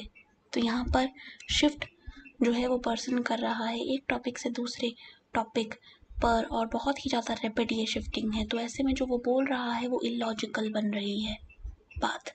ठीक है, तो ओलिवर जो था वो अपने फ्रेंड से बात कर रहा था, बट मिड सेंटेंस क्या हुआ कि उसने शिफ्ट कर दी कन्वर्सेशन एक ऐसे टॉपिक के अराउंड जो कि वेदर के बारे में है, देन चाइल्डहुड टॉय के बारे में वो बात कर रहा है। मतलब लोगों का रिएक्शन आप यहाँ पर देखो कि कितना ज़्यादा कंफ्यूज्ड वो फील कर रहे हैं क्योंकि ओलिवर जो बोल रहा है वो समझ नहीं पा रहे हैं लोग। एक और जो चीज़ यहाँ पर हो सकती है वो है नियोलॉजिज्म, यानी नए वर्ड्स को इन्वेंट करना, जैसे कि चार्ल्स ने किया जब वो कन्वर्सेशन कर रहा था अपनी फैमिली से। तो यहाँ पर वो एक पर्टिकुलर वर्ड बना रहा है, ब्लॉरफिंडल या फिर गारफ्लिंग्स, जिसका कोई अपने आप में मतलब नहीं है। इसने ये खुद वर्ड्स बनाए हैं और जब इससे बोला जा रहा है कि ये क्या है तो ही इज़ बिकमिंग फ्रस्ट्रेटेड क्योंकि ये वाले वर्ड्स तो उसके लिए परफेक्ट सेंस बना रहे हैं लेकिन ये एग्जिस्ट नहीं करते दूसरों की वोकैबुलरी में और इन जनरल। ठीक है, तो यहाँ पर नए वर्ड्स, ऐसे वर्ड्स जो कि पर्सन ने कभी नहीं सुने हैं, वो बनाए जा सकते हैं।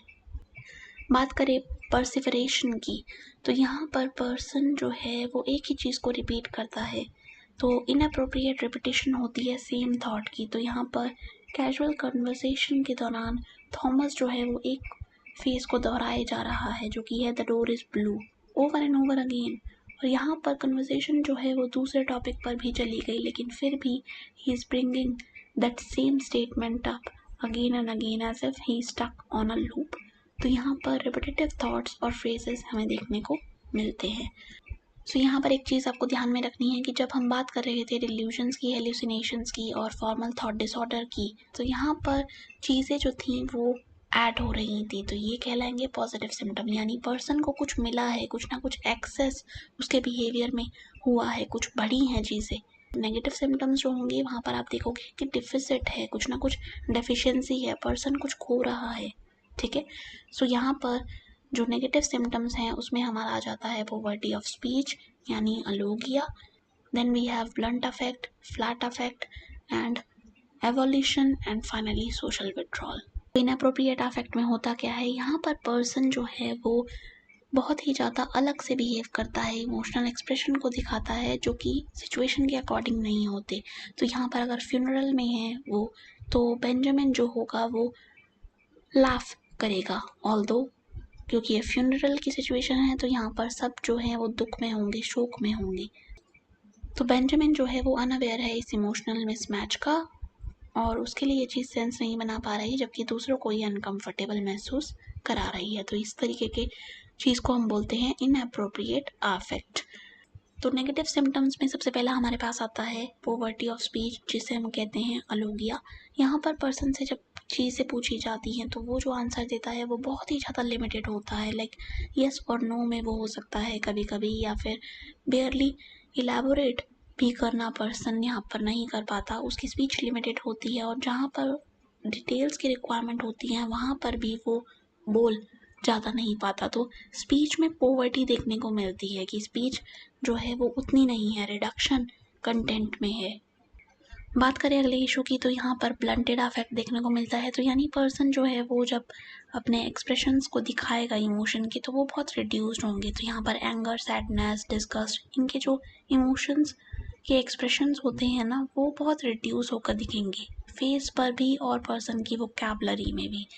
सो यहाँ पर पर्सन उतना ज़्यादा एक्साइटमेंट नहीं दिखाएगा जितनी सिचुएशन की डिमांड होगी। तो बहुत ही बड़ी न्यूज़, लेकिन पर्सन का रिएक्शन बहुत ही ज़्यादा फेडेड सा। जबकि बात करें फ्लैट अफेक्ट की तो यहाँ पर पर्सन का जो फेस है वो तो बिल्कुल इमोशंस को दिखा नहीं पाता। यहाँ पर उसके अराउंड जो भी हो रहा हो, सिचुएशन जैसी भी हो, उसका जो फेस है वो एक्सप्रेशन लेस रह जाता है, जिसमें इमोशंस को ना तो एक्सपीरियंस वो कर पाता है अच्छे से और ना ही एक्सप्रेस। तो फ्लैट बिल्कुल आप इसको लेकर चल सकते हो। नेक्स्ट जो सिम्टम आता है उसमें आपको लैक ऑफ मोटिवेशन देखने को मिलता है, इसे हम कहते हैं एवोल्यूशन। यहाँ पर पर्सन जिसको सिजोफ्रेनिया है वो कोई नई चीज़ें नहीं कर पाता, वो नए गोल्स नहीं बना पाता, वो कोई चीज़ स्टार्ट नहीं कर पाता, जैसे कि हो सकते हैं नए टास्क, नई हॉबीज़, और कंप्लीट भी नहीं कर पाता सिंपल टास्क। उसका जो मोटिवेशन है यानी जो ड्राइव है कि आप ये जाकर करो वो बहुत ज़्यादा रिड्यूस हो जाती है। तो वो स्टेप नहीं लेते अपने रूटीन को चेंज करने के लिए, अपने सिचुएशन को चेंज करने के लिए, ठीक है। देन हमारे पास जो सिम्टम आता है अगला वो कहलाता है सोशल विड्रॉल। तो यहाँ पर पर्सन जिसको इतना सब कुछ सहना पड़ रहा है, आप इमेजिन करो ये सारी चीज़ें हो रही हों एक पर्सन में, तो वो कैसे यहाँ पर इन्वॉल्व हो पाएगा सोसाइटी में, क्या सोसाइटी उसको बिना स्टिग्मा के उतना अच्छे से एक्सेप्ट करेगी। I am not talking about everybody, because बहुत सारे लोग हैं जो सपोर्ट करना जानते हैं और करते हैं, लेकिन बहुत सारे ऐसे भी लोग हैं जो मजाक उड़ाते हैं और स्टिग्मा जबकि बहुत ज़्यादा हो, हमें पता है ये। तो यहाँ पर सोशल विड्रॉल देखने को मिलता है, पर्सन घुलता मिलता नहीं है लोगों में।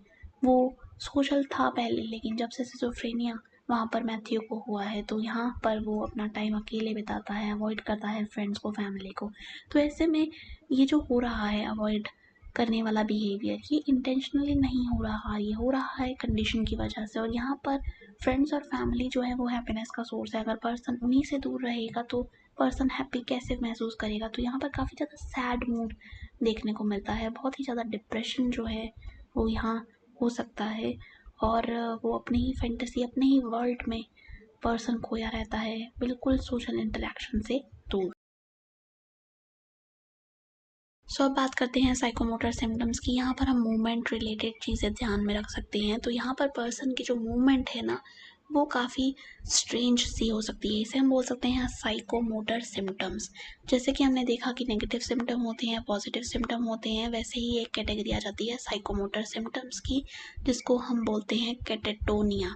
तो यहाँ पर कैटेटोनिया जो है वो एक ऐसा सिम्टम है जहाँ पर पर्सन जो है वो वैसे जेस्चर्स करता है जो कि ऑड दूसरों को लग सकते हैं, वो मूव बहुत लेस करेगा, उसकी जो मूवमेंट है ना वो बहुत ज़्यादा एक्सट्रीम तरीके की भी जा सकती है। तो कोई भी मूवमेंट से रिलेटेड चीज़ अगर हो रही है ना, तो वो इन कैटेगरीज में फॉल कर सकती है। तो सबसे पहले बात करें कैटाटोनिक स्टपर की, तो यहाँ पर पर्सन जो है वो सिट करेगा मोशनलेस। तो यहाँ मोशनलेस होना जो है मेन फीचर माना जाएगा, और साइलेंट रहना for long duration of time देखा जाएगा। तो वो मोशनलेस बैठा हुआ है बेड पर, बहुत घंटे हो गए, कोई भी बुला रहा है वो नहीं सुन रहा है, कोई भी उसको पास में आकर बोल रहा है तो वो नहीं सुन रहा है, वो मोशनलेस होकर बिल्कुल लेटा हुआ है। यहाँ पर ये जो इमोबिलिटी है ना, ये काफ़ी ज़्यादा स्ट्रेस पर्सन के लिए लेकर आ सकती है। देन कैटाटोनिक रिजिडिटी की बात करें तो यहाँ पर कुणाल जो है वो साइलेंटली खड़ा हुआ है अपने रूम में, और यहाँ पर वो एक पोस्चर बनाकर खड़ा हुआ है जो कि है रिजिड और अपराइट पोस्चर, और ये घंटों से हो रहा है, और वो ना तो हिल रहा है ना बोल रहा है, और सिट डाउन करने के लिए बोला जा रहा है तो भी वो इंगेज नहीं हो रहा। तो ये एक ऐसी स्टेट है जहाँ पर पर्सन बस खड़ा हो गया एक पर्टिकुलर पोजीशन में, बिना हिले बिना कुछ करे, ठीक है। तो ये है catatonic rigidity. And finally we have catatonic posturing, जहाँ पर पर्सन बहुत ही ज़्यादा बिजार, मतलब बहुत ही ज़्यादा वियर्ड सी, अलग सी, अनकंफर्टेबल सी पोजीशन ले लेगा, और वो उस पोजीशन में रहेगा काफ़ी टाइम तक। और ऐसा हो सकता है कि वो पोजीशन बहुत पेनफुल हो, बहुत ऑकवर्ड हो, और बहुत ज़्यादा लॉन्ग पीरियड की होने की वजह से वो उसको बहुत ज़्यादा सफरिंग दे रही हो, लेकिन फिर भी ये चीज़ हो रही होती है क्योंकि ये आती है साइकोमोटर सिम्टम्स के अंदर, जो कि है कैटाटोनिया। तो अब बात करते हैं न्यूरो डेवलपमेंटल डिसऑर्डर्स की। ये सारे ही डिसऑर्डर्स उसी कैटेगरी में आते हैं। मैं बात कर रही हूँ न्यूरो डेवलपमेंटल डिसऑर्डर्स की। तो एक चीज़ आप यहाँ ध्यान रखो कि यहाँ पर हम डेवलपमेंट जो वर्ड है उसको ध्यान में रखेंगे कि जो भी सिम्टम्स होंगे वो कब आने शुरू होंगे, वो दिखेंगे डेवलपमेंटल पीरियड के दौरान। तो पर्सन जब डेवलप हो रहा है, यानी बच्चे, तो यहाँ पर बच्चों की बात हो रही है, वो डेवलप हो रहे हैं।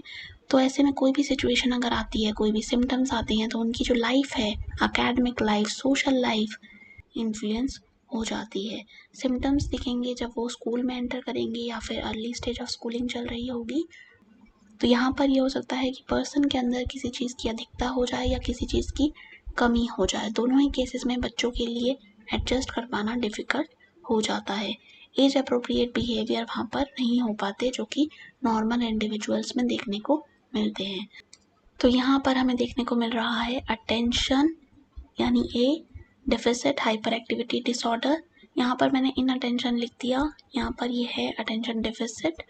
तो यहाँ पर ADHD में क्या होता है, यहाँ पर पर्सन स्ट्रगल करता है अटेंशन के एरियाज़ में, और जहाँ पर एक्टिविटीज़ हो, और इमोशनल एरियाज़ में। तो तीन चीज़ें यहाँ देखने को मिलेंगी।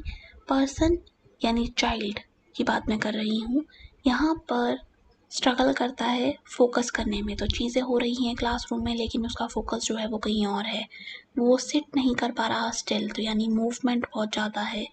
क्लास में जब टीचर साइंस का लेसन पढ़ा रही है तो वो डिस्ट्रैक्टेड हो रहा है मूवमेंट से, जो कि हो रही है आउटसाइड विंडो। तो रोहन जो है वो इंस्ट्रक्शंस भी सही से नहीं सुन पा रहा, वो अपने खुद के ही काम में लगा हुआ है, और जब असाइनमेंट दिया जा रहा है तब भी वो इंस्ट्रक्शंस को फॉलो नहीं कर पा रहा, वो कंफ्यूज हो रहा है।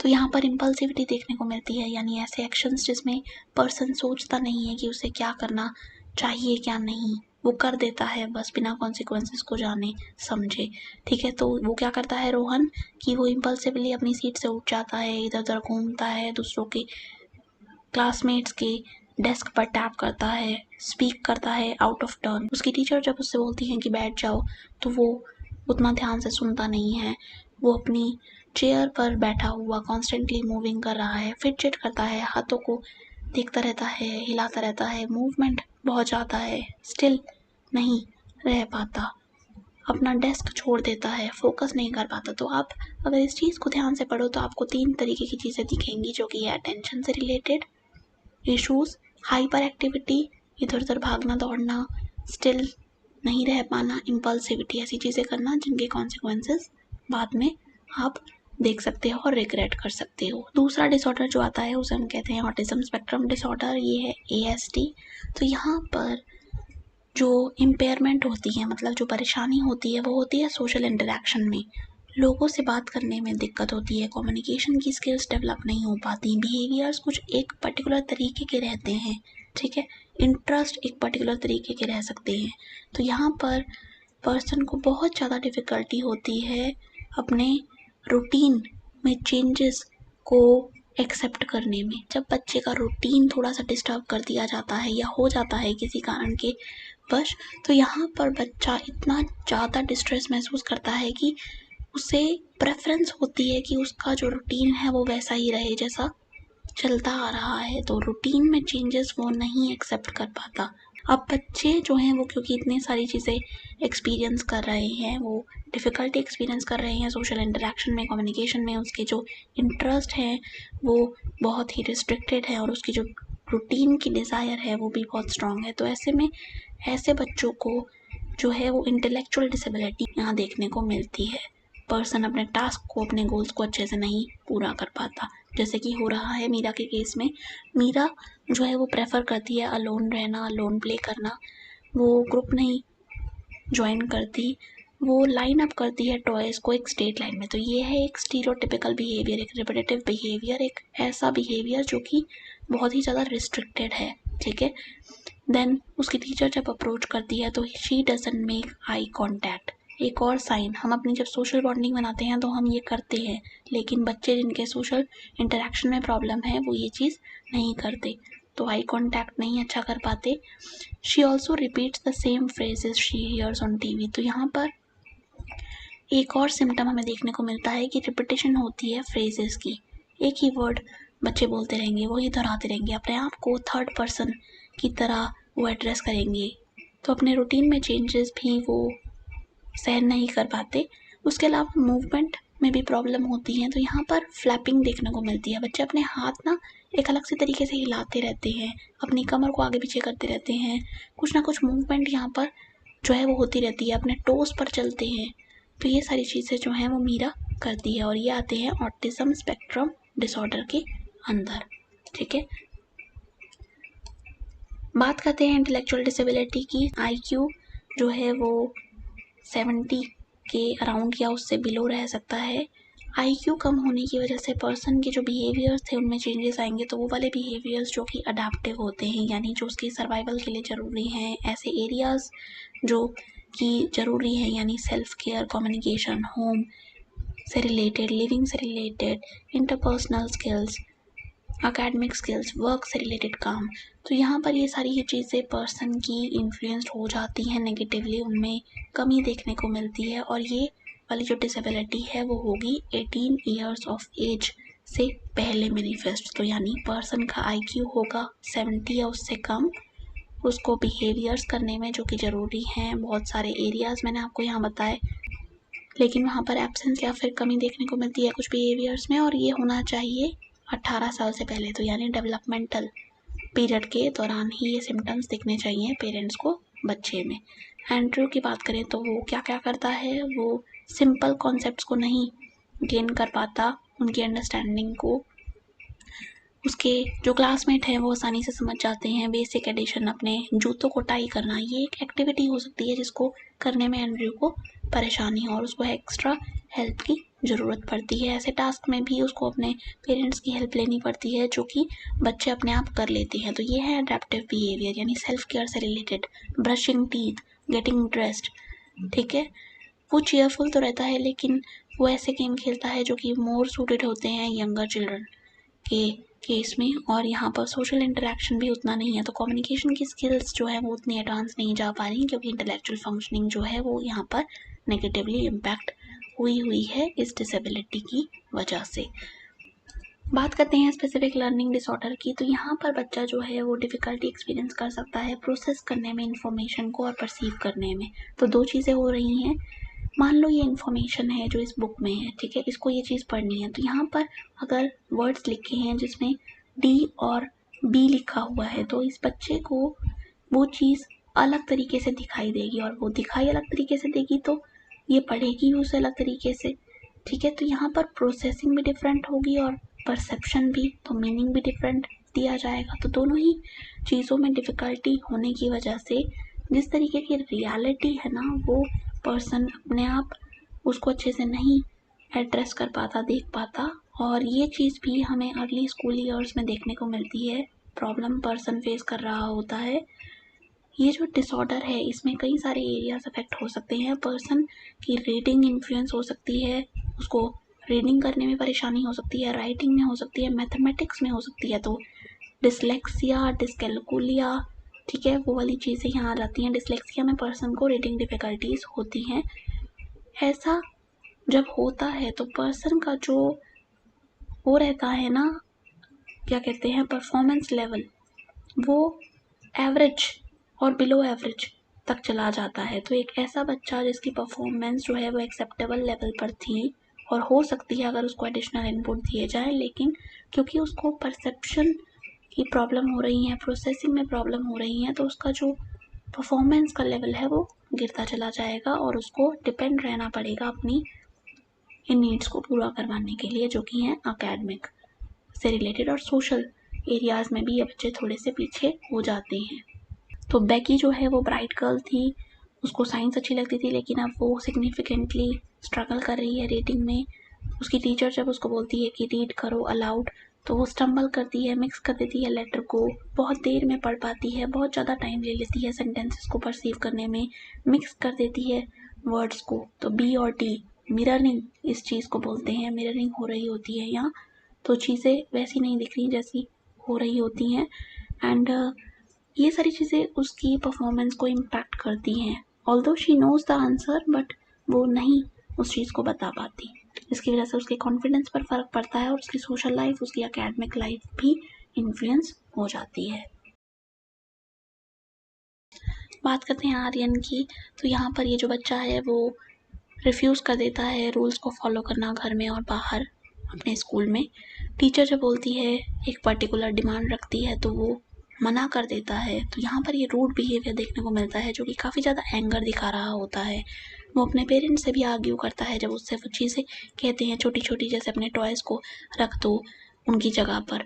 और वो इस चीज़ को, अपने आप को एंग्री वैसे नहीं देखता, बल्कि ऐसे देखता है कि मैं तो अपने लिए खड़ा हो रहा हूँ और मुझे जो है वो यहाँ पर समझा नहीं जा रहा, तो मैं उस चीज़ को जो है वो जस्टिफाई कर रहा हूँ कि मेरा एंगर जो है वो इस सिचुएशन के अकॉर्डिंग ही है। तो यहाँ पर पर्सन जिद्दी है, एंग्री भी है और बात भी नहीं मान रहा है और बहुत ज़्यादा डिसोबीडियंट भी है। तो ये है ODD।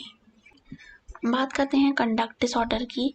तो यहाँ पर कंडक्ट डिसऑर्डर जो है वो एक ऐसे बिहेवियर को दिखाता है जो कि एज इनअप्रोप्रिएट है। यहाँ पर पर्सन जो है वो अपनी फैमिली के द्वारा तय किए गए रूल्स या फिर सोसाइटी के द्वारा तय किए गए नॉर्म्स और ऐसे रूल्स जो कि फॉलो करने होते हैं वो नहीं फॉलो करता, वो वॉलेट करता है उन चीज़ों को, उन एक्सपेक्टेशंस को जो कि उससे की जा रही हैं।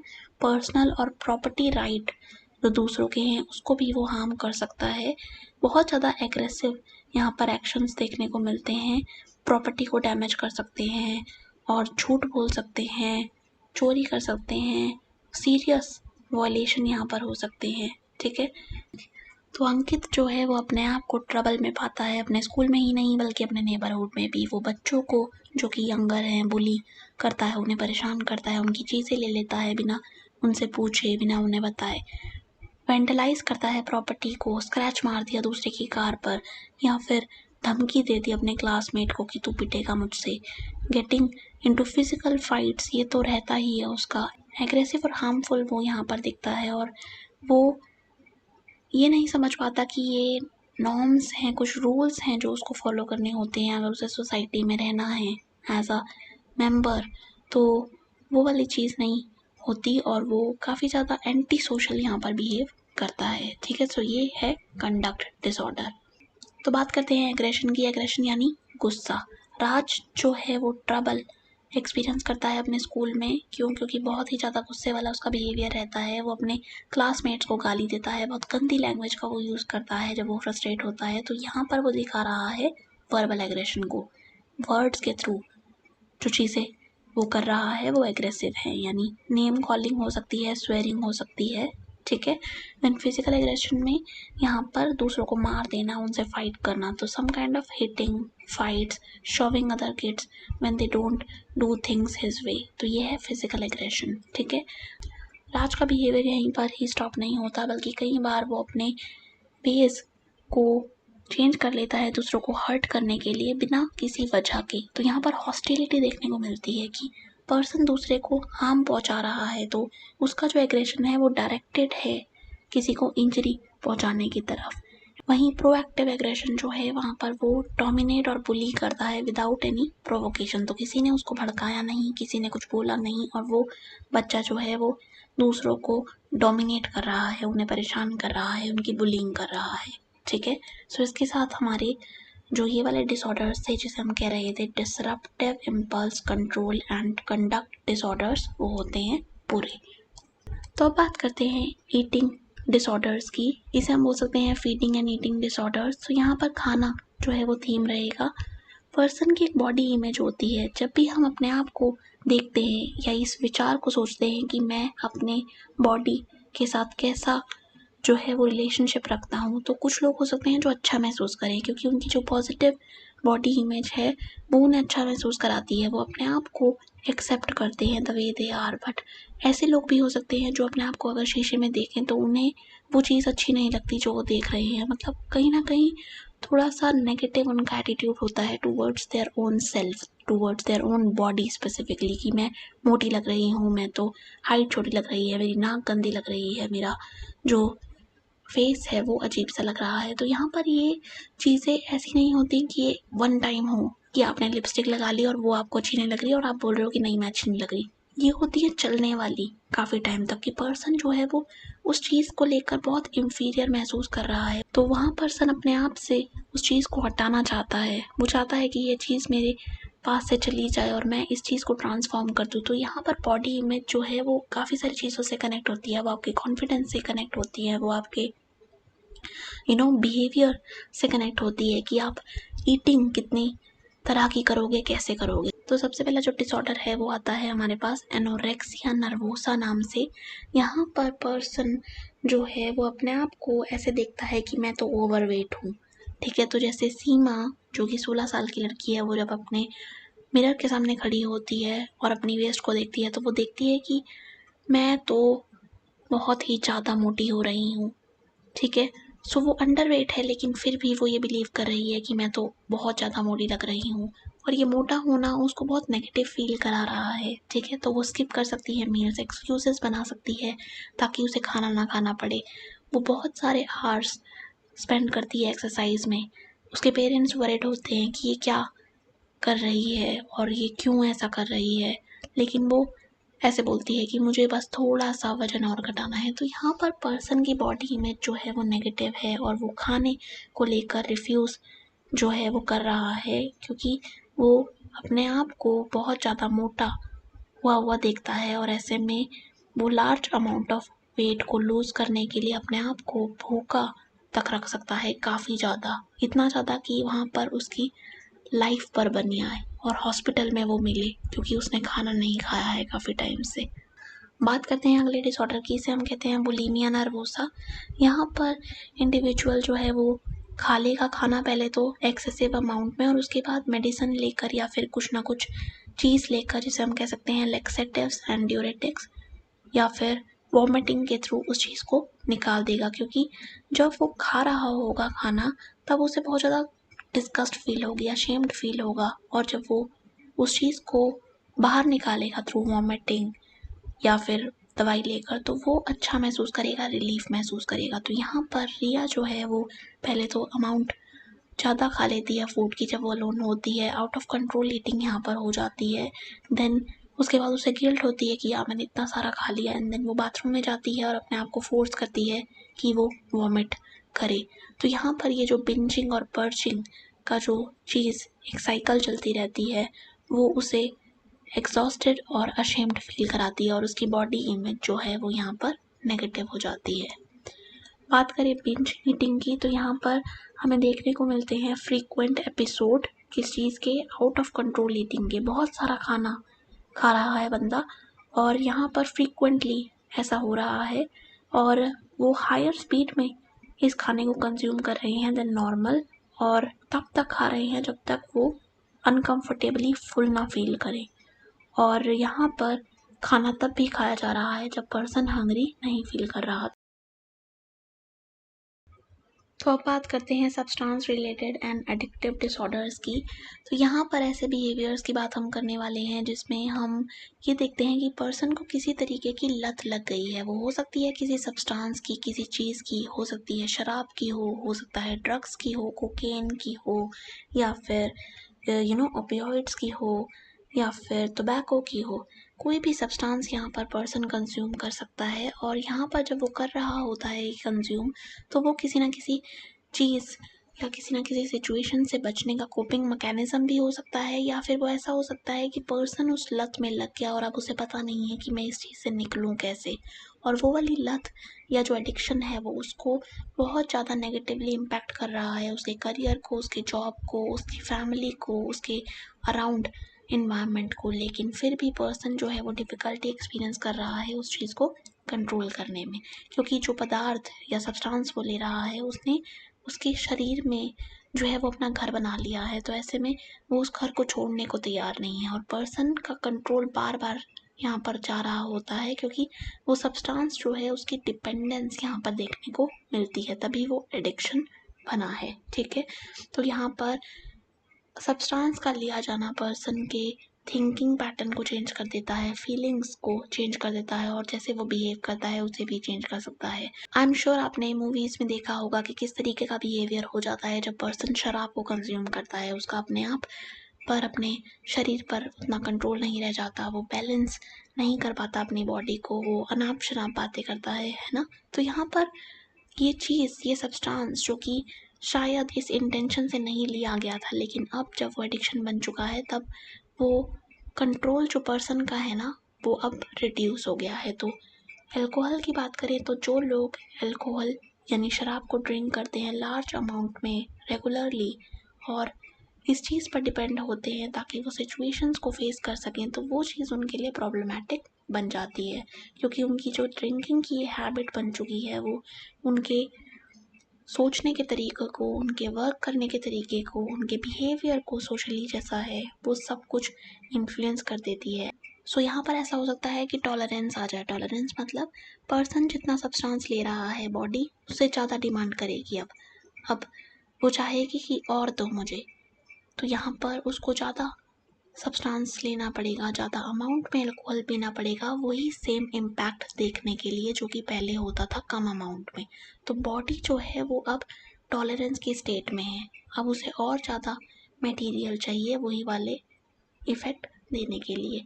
यहाँ पर अगर वो छोड़ने की कोशिश करता है उस ड्रिंकिंग को, तो वहाँ पर उसके अंदर सिम्टम्स होते हैं, मतलब यहाँ पर बॉडीली सिम्टम्स हो सकते हैं। पर्सन जो है वो इतना ज़्यादा सीवियर कंडीशन तक भी जा सकता है जहाँ पर वो ऐसे सिम्टम्स झेले जो कि उसके लिए लाइफ थ्रेटनिंग हो। तो अल्कोहल को छोड़ना उतना आसान नहीं होता, क्योंकि जो विड्रॉल सिम्टम हम देखते हैं, यानी पदार्थ को छोड़ने के बाद जो सिम्टम हो रहे होते हैं ना, जहाँ बॉडी बहुत ज़्यादा क्रेव करती है कि देव, आदत लग चुकी है अब देव, तो वो चीज़ पर्सन से हैंडल करना डिफ़िकल्ट रह सकता है। ठीक है, तो अल्कोहलिज्म से काफ़ी सारी चीज़ें होती हैं, एक्सीडेंट्स हो सकते हैं अगर रोड पर अल्कोहल पीकर चलोगे, जो कि बहुत ही ज़्यादा ख़तरनाक है। तो सोशल रिलेशनशिप्स डिस्ट्रॉय हो सकते हैं, करियर ख़त्म हो जाते हैं, फैमिलीज़ ख़त्म हो जाती हैं, बहुत ज़्यादा बुरे हालात हो जाते हैं ऐसे लोगों के और उनके घर वालों के भी, क्योंकि अगर बच्चे भी यही देख रहे हैं कि माँ बाप जो है वो ठीक से नहीं रह रहे, वो लड़ाई कर रहे हैं क्योंकि फादर जो है वो अल्कोहल कंज्यूम करके आ रहे हैं, तो बच्चों पर भी फ़र्क पड़ता है। उनके अंदर डिप्रेशन, फोबियाज़ और दूसरे सब्सटेंस रिलेटेड डिसऑर्डर्स होने के खतरे बढ़ जाते हैं। उसके अलावा अल्कोहल के जो फिज़िकल इम्पैक्ट पड़ते हैं बॉडी पर, मतलब पर्सन का जो सेंट्रल नर्वस सिस्टम है यानी उसका ब्रेन और स्पाइनल कोड, वो भी बहुत लो फंक्शनिंग करता है। पर्सन बहुत ज़्यादा टॉकेटिव तो हो जाता है, फ्रेंडली भी हो जाता है, कॉन्फिडेंट और हैप्पी भी फील करता है, लेकिन उसका जो जजमेंट है वो ख़राब हो जाता है, उसकी स्पीच बहुत ज़्यादा इन्फ्लुएंस हो जाती है, लेस क्लियर हो जाती है। तभी वो ऐसा लगता है ना कि जैसे क्या बड़बड़ा रहे हैं शराब पीकर। मेमोरी में प्रॉब्लम आने लग जाती हैं, विज़न भी ब्लर हो जाता है, हियरिंग की प्रॉब्लम हो सकती है, ड्राइविंग कर रहे हैं तो एक्सीडेंट के चांसेस बढ़ जाते हैं, इमोशनल पर्सन हो सकता है, लाउड हो सकता है, एग्रेसिव हो सकता है। तो यहाँ पर काफ़ी सारे सिम्टम्स आपको देखने को मिल जाएंगे। अलाइजा के केस में भी कुछ ऐसा ही हो रहा है। बात करें हेरोइन अब्यूज़ की, तो वहाँ पर अदिति ने ये वाला पदार्थ लेना शुरू किया बिकॉज वो चाहती थी स्ट्रेसफुल लाइफ से दूर रहना। ओकेजनल था, देन डिपेंडेंस हो गई। जब से ये लेना शुरू किया है, जॉब परफॉर्मेंस ख़राब होती जा रही है, टच अपने फ्रेंड से ख़त्म हो गया है, उसकी सारी जो चीज़ें हैं ना, सारी लाइफ वो इस चीज़ को ऑब्टेन करने के अराउंड ही घूमी जा रही है। वो ओवरडोज भी ले लेती है और जब प्रॉब्लम्स आ जाती हैं तो वहाँ पर उसको हॉस्पिटल में एडमिट कराया जाता है। तो ये हो गया हेरोइन का अब्यूज़। बात करें कोकेन की, तो विक्रम ने कोकेन लेनी शुरू की, देन ये इम्पैक्ट जब नेगेटिवली करने लग गई तब उसे पता लगा कि अरे मैं तो फंस गया हूँ इस कोकेन के जाल में। तो यहाँ पर मेमोरी फॉगी हो गई है, टास्क नहीं कर पाता, कोकेन के बिना दिन नहीं गुजार पाता, ज़्यादा से ज़्यादा चाहिए होता है। तो अगेन टॉलरेंस यहाँ पर देखने को मिल रही है। स्टॉप करने की कोशिश करता है तो विड्रॉल सिम्टम्स होते हैं, इरिटेबिलिटी, एंशियसनेस, फटीग और डिफ़िकल्टी हो जाती है क्विट करने में। तो अब बात करते हैं इंटेलेक्चुअल डिसेबिलिटी की। इंटेलेक्चुअल डिसेबिलिटी यानी IQ जो होगा वो 70 या उससे कम होगा। अडेप्टिव बिहेवियर यानी सर्वाइवल से रिलेटेड बिहेवियर्स में प्रॉब्लम्स आएंगी और डेवलपमेंटल पीरियड में हमें दिख जाने चाहिए सिम्टम, यानी बिफोर एज ऑफ 18। तो इसके कई सारे टाइप्स हो सकते हैं। सो सबसे पहले देखते हैं IQ रेंज 55 से 70 तक। तो यहाँ पर माइल्ड होता है डिसेबिलिटी का लेवल, तो यहाँ पर उतना ज़्यादा प्रॉब्लम पर्सन को नहीं आएगी। तो यहाँ पर जो रोहन है वो ग्रोसरी स्टोर में काम करता है, वो शेल्फ्स को देखता है और असिस्ट करता है कस्टमर्स को जो कि प्रोडक्ट्स को फाइंड करने आते हैं। ये अपने आप कपड़े पहन सकता है, अपने आप को फीड कर सकता है, अपनी हाइजीन को ध्यान में रख सकता है, उसकी स्पीच जो है वो क्लियर है, वो कम्युनिकेट कर सकता है आराम से।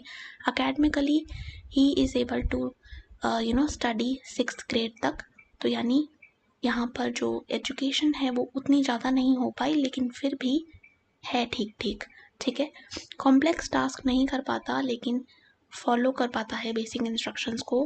क्लोज फ्रेंड्स हैं, सोशलाइजिंग भी कर लेता है, कभी कभार अंडरस्टैंडिंग नहीं हो पाती सोशल की उसकी, लेकिन काम चल जाता है क्योंकि काफ़ी सारी चीज़ें जो हैं वो हो पा रही हैं, ठीक है। He hopes to marry one day and family हो, लेकिन स्ट्रेसफुल सिचुएशन में कोप करने के लिए उसे गाइडेंस चाहिए होती है अपनी बहन की। तो यहाँ पर आप देखो कि IQ कम होने की वजह से पर्सन को डिफ़िकल्टी तो हो रही है, लेकिन उनका जो इंटेंसिटी है वो बहुत ज़्यादा लेस है, ठीक है। तो उतना ज़्यादा आपको यहाँ पर प्रॉब्लम देखने को नहीं मिलती जितनी आपको देखने को मिलेगी जब आप आगे के लेवल्स पर जाओगे जहाँ पर IQ जो है वो रिड्यूस होता जा रहा है, ठीक है।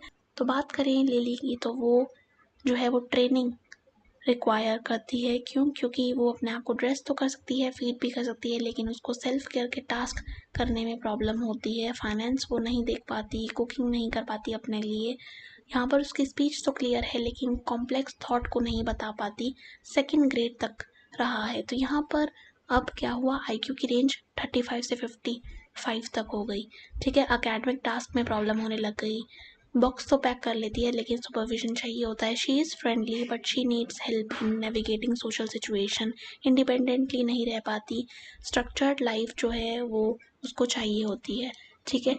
IQ की रेंज हो गई 20 से 40, तो यहाँ पर सिवियर कंडीशन में पहुँच गया। तो रॉबर्ट जो है वो ना तो अपने आप को फीड कर पाता है, ना ड्रेस कर पाता है। Simple activities like brushing his teeth भी वो हेल्प से कर पाता है। बहुत ही ज़्यादा कम्युनिकेशन लिमिटेड है। सिंपल कमांड्स को तो समझ लेता है लेकिन बहुत ही फ्यू वर्ड्स वो बोल पाता है। उसने अटेंड नहीं किया रेगुलर स्कूल क्योंकि लिमिटेशंस आ रही थी लर्निंग में और अकेडमिक्स में। फ्रेंड्स भी उतने नहीं हैं, बहुत ही ज़्यादा लिमिटेड इंटरेक्शन रहता है सोशली, है ही नहीं फ्रेंड्स आप मान लो। इंजॉय करता है कंपनी अपनी फैमिली की, लेकिन वो कभी भी इंडिपेंडेंटली एज सच नहीं रह पाएगा जैसे लिली और अनदर पर्सन रह रहे थे, क्योंकि उसको कांस्टेंट सुपरविजन की और सपोर्ट की ज़रूरत होगी। IQ लेवल था 20 से 40 के बीच में। Severe intellectual disability. Finally we have profound intellectual disability. IQ तो चला गया 20 से बिलो। यहाँ पर पर्सन को आप देख लो कि वो कितना डिपेंडेंट हो जाएगा। सो प्रिया, शी हैज़ दिस डिफ़िकल्टी वो अपने केयर गिवर्स पर जो है वो डिपेंड है पूरी तरीके से। Feeding, dressing, personal care, communication बहुत ज़्यादा लिमिटेड है। वो स्पीक नहीं कर पाती, फॉलो नहीं कर पाती कोई भी इंस्ट्रक्शन, अटेंड नहीं किया स्कूल, कोई एकेडमिक स्किल नहीं है।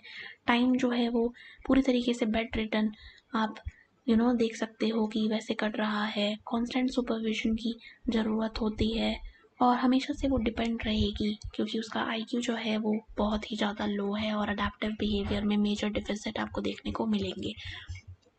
तो इसी के साथ हमारा ये वाला चैप्टर होता है ख़त्म। आई होप आपको ये अच्छा लगा हो लेक्चर। आप कमेंट करके बता सकते हो। अगर आपको ट्यूशन चाहिए तो आप मुझे इंस्टाग्राम पर मैसेज कर सकते हो या फिर यहीं पर ही आप कमेंट में लिख सकते हो। आपने चैनल को सब्सक्राइब नहीं किया है तो वो कर लो और मिलते हैं अगले लेक्चर में। Thank you and bye.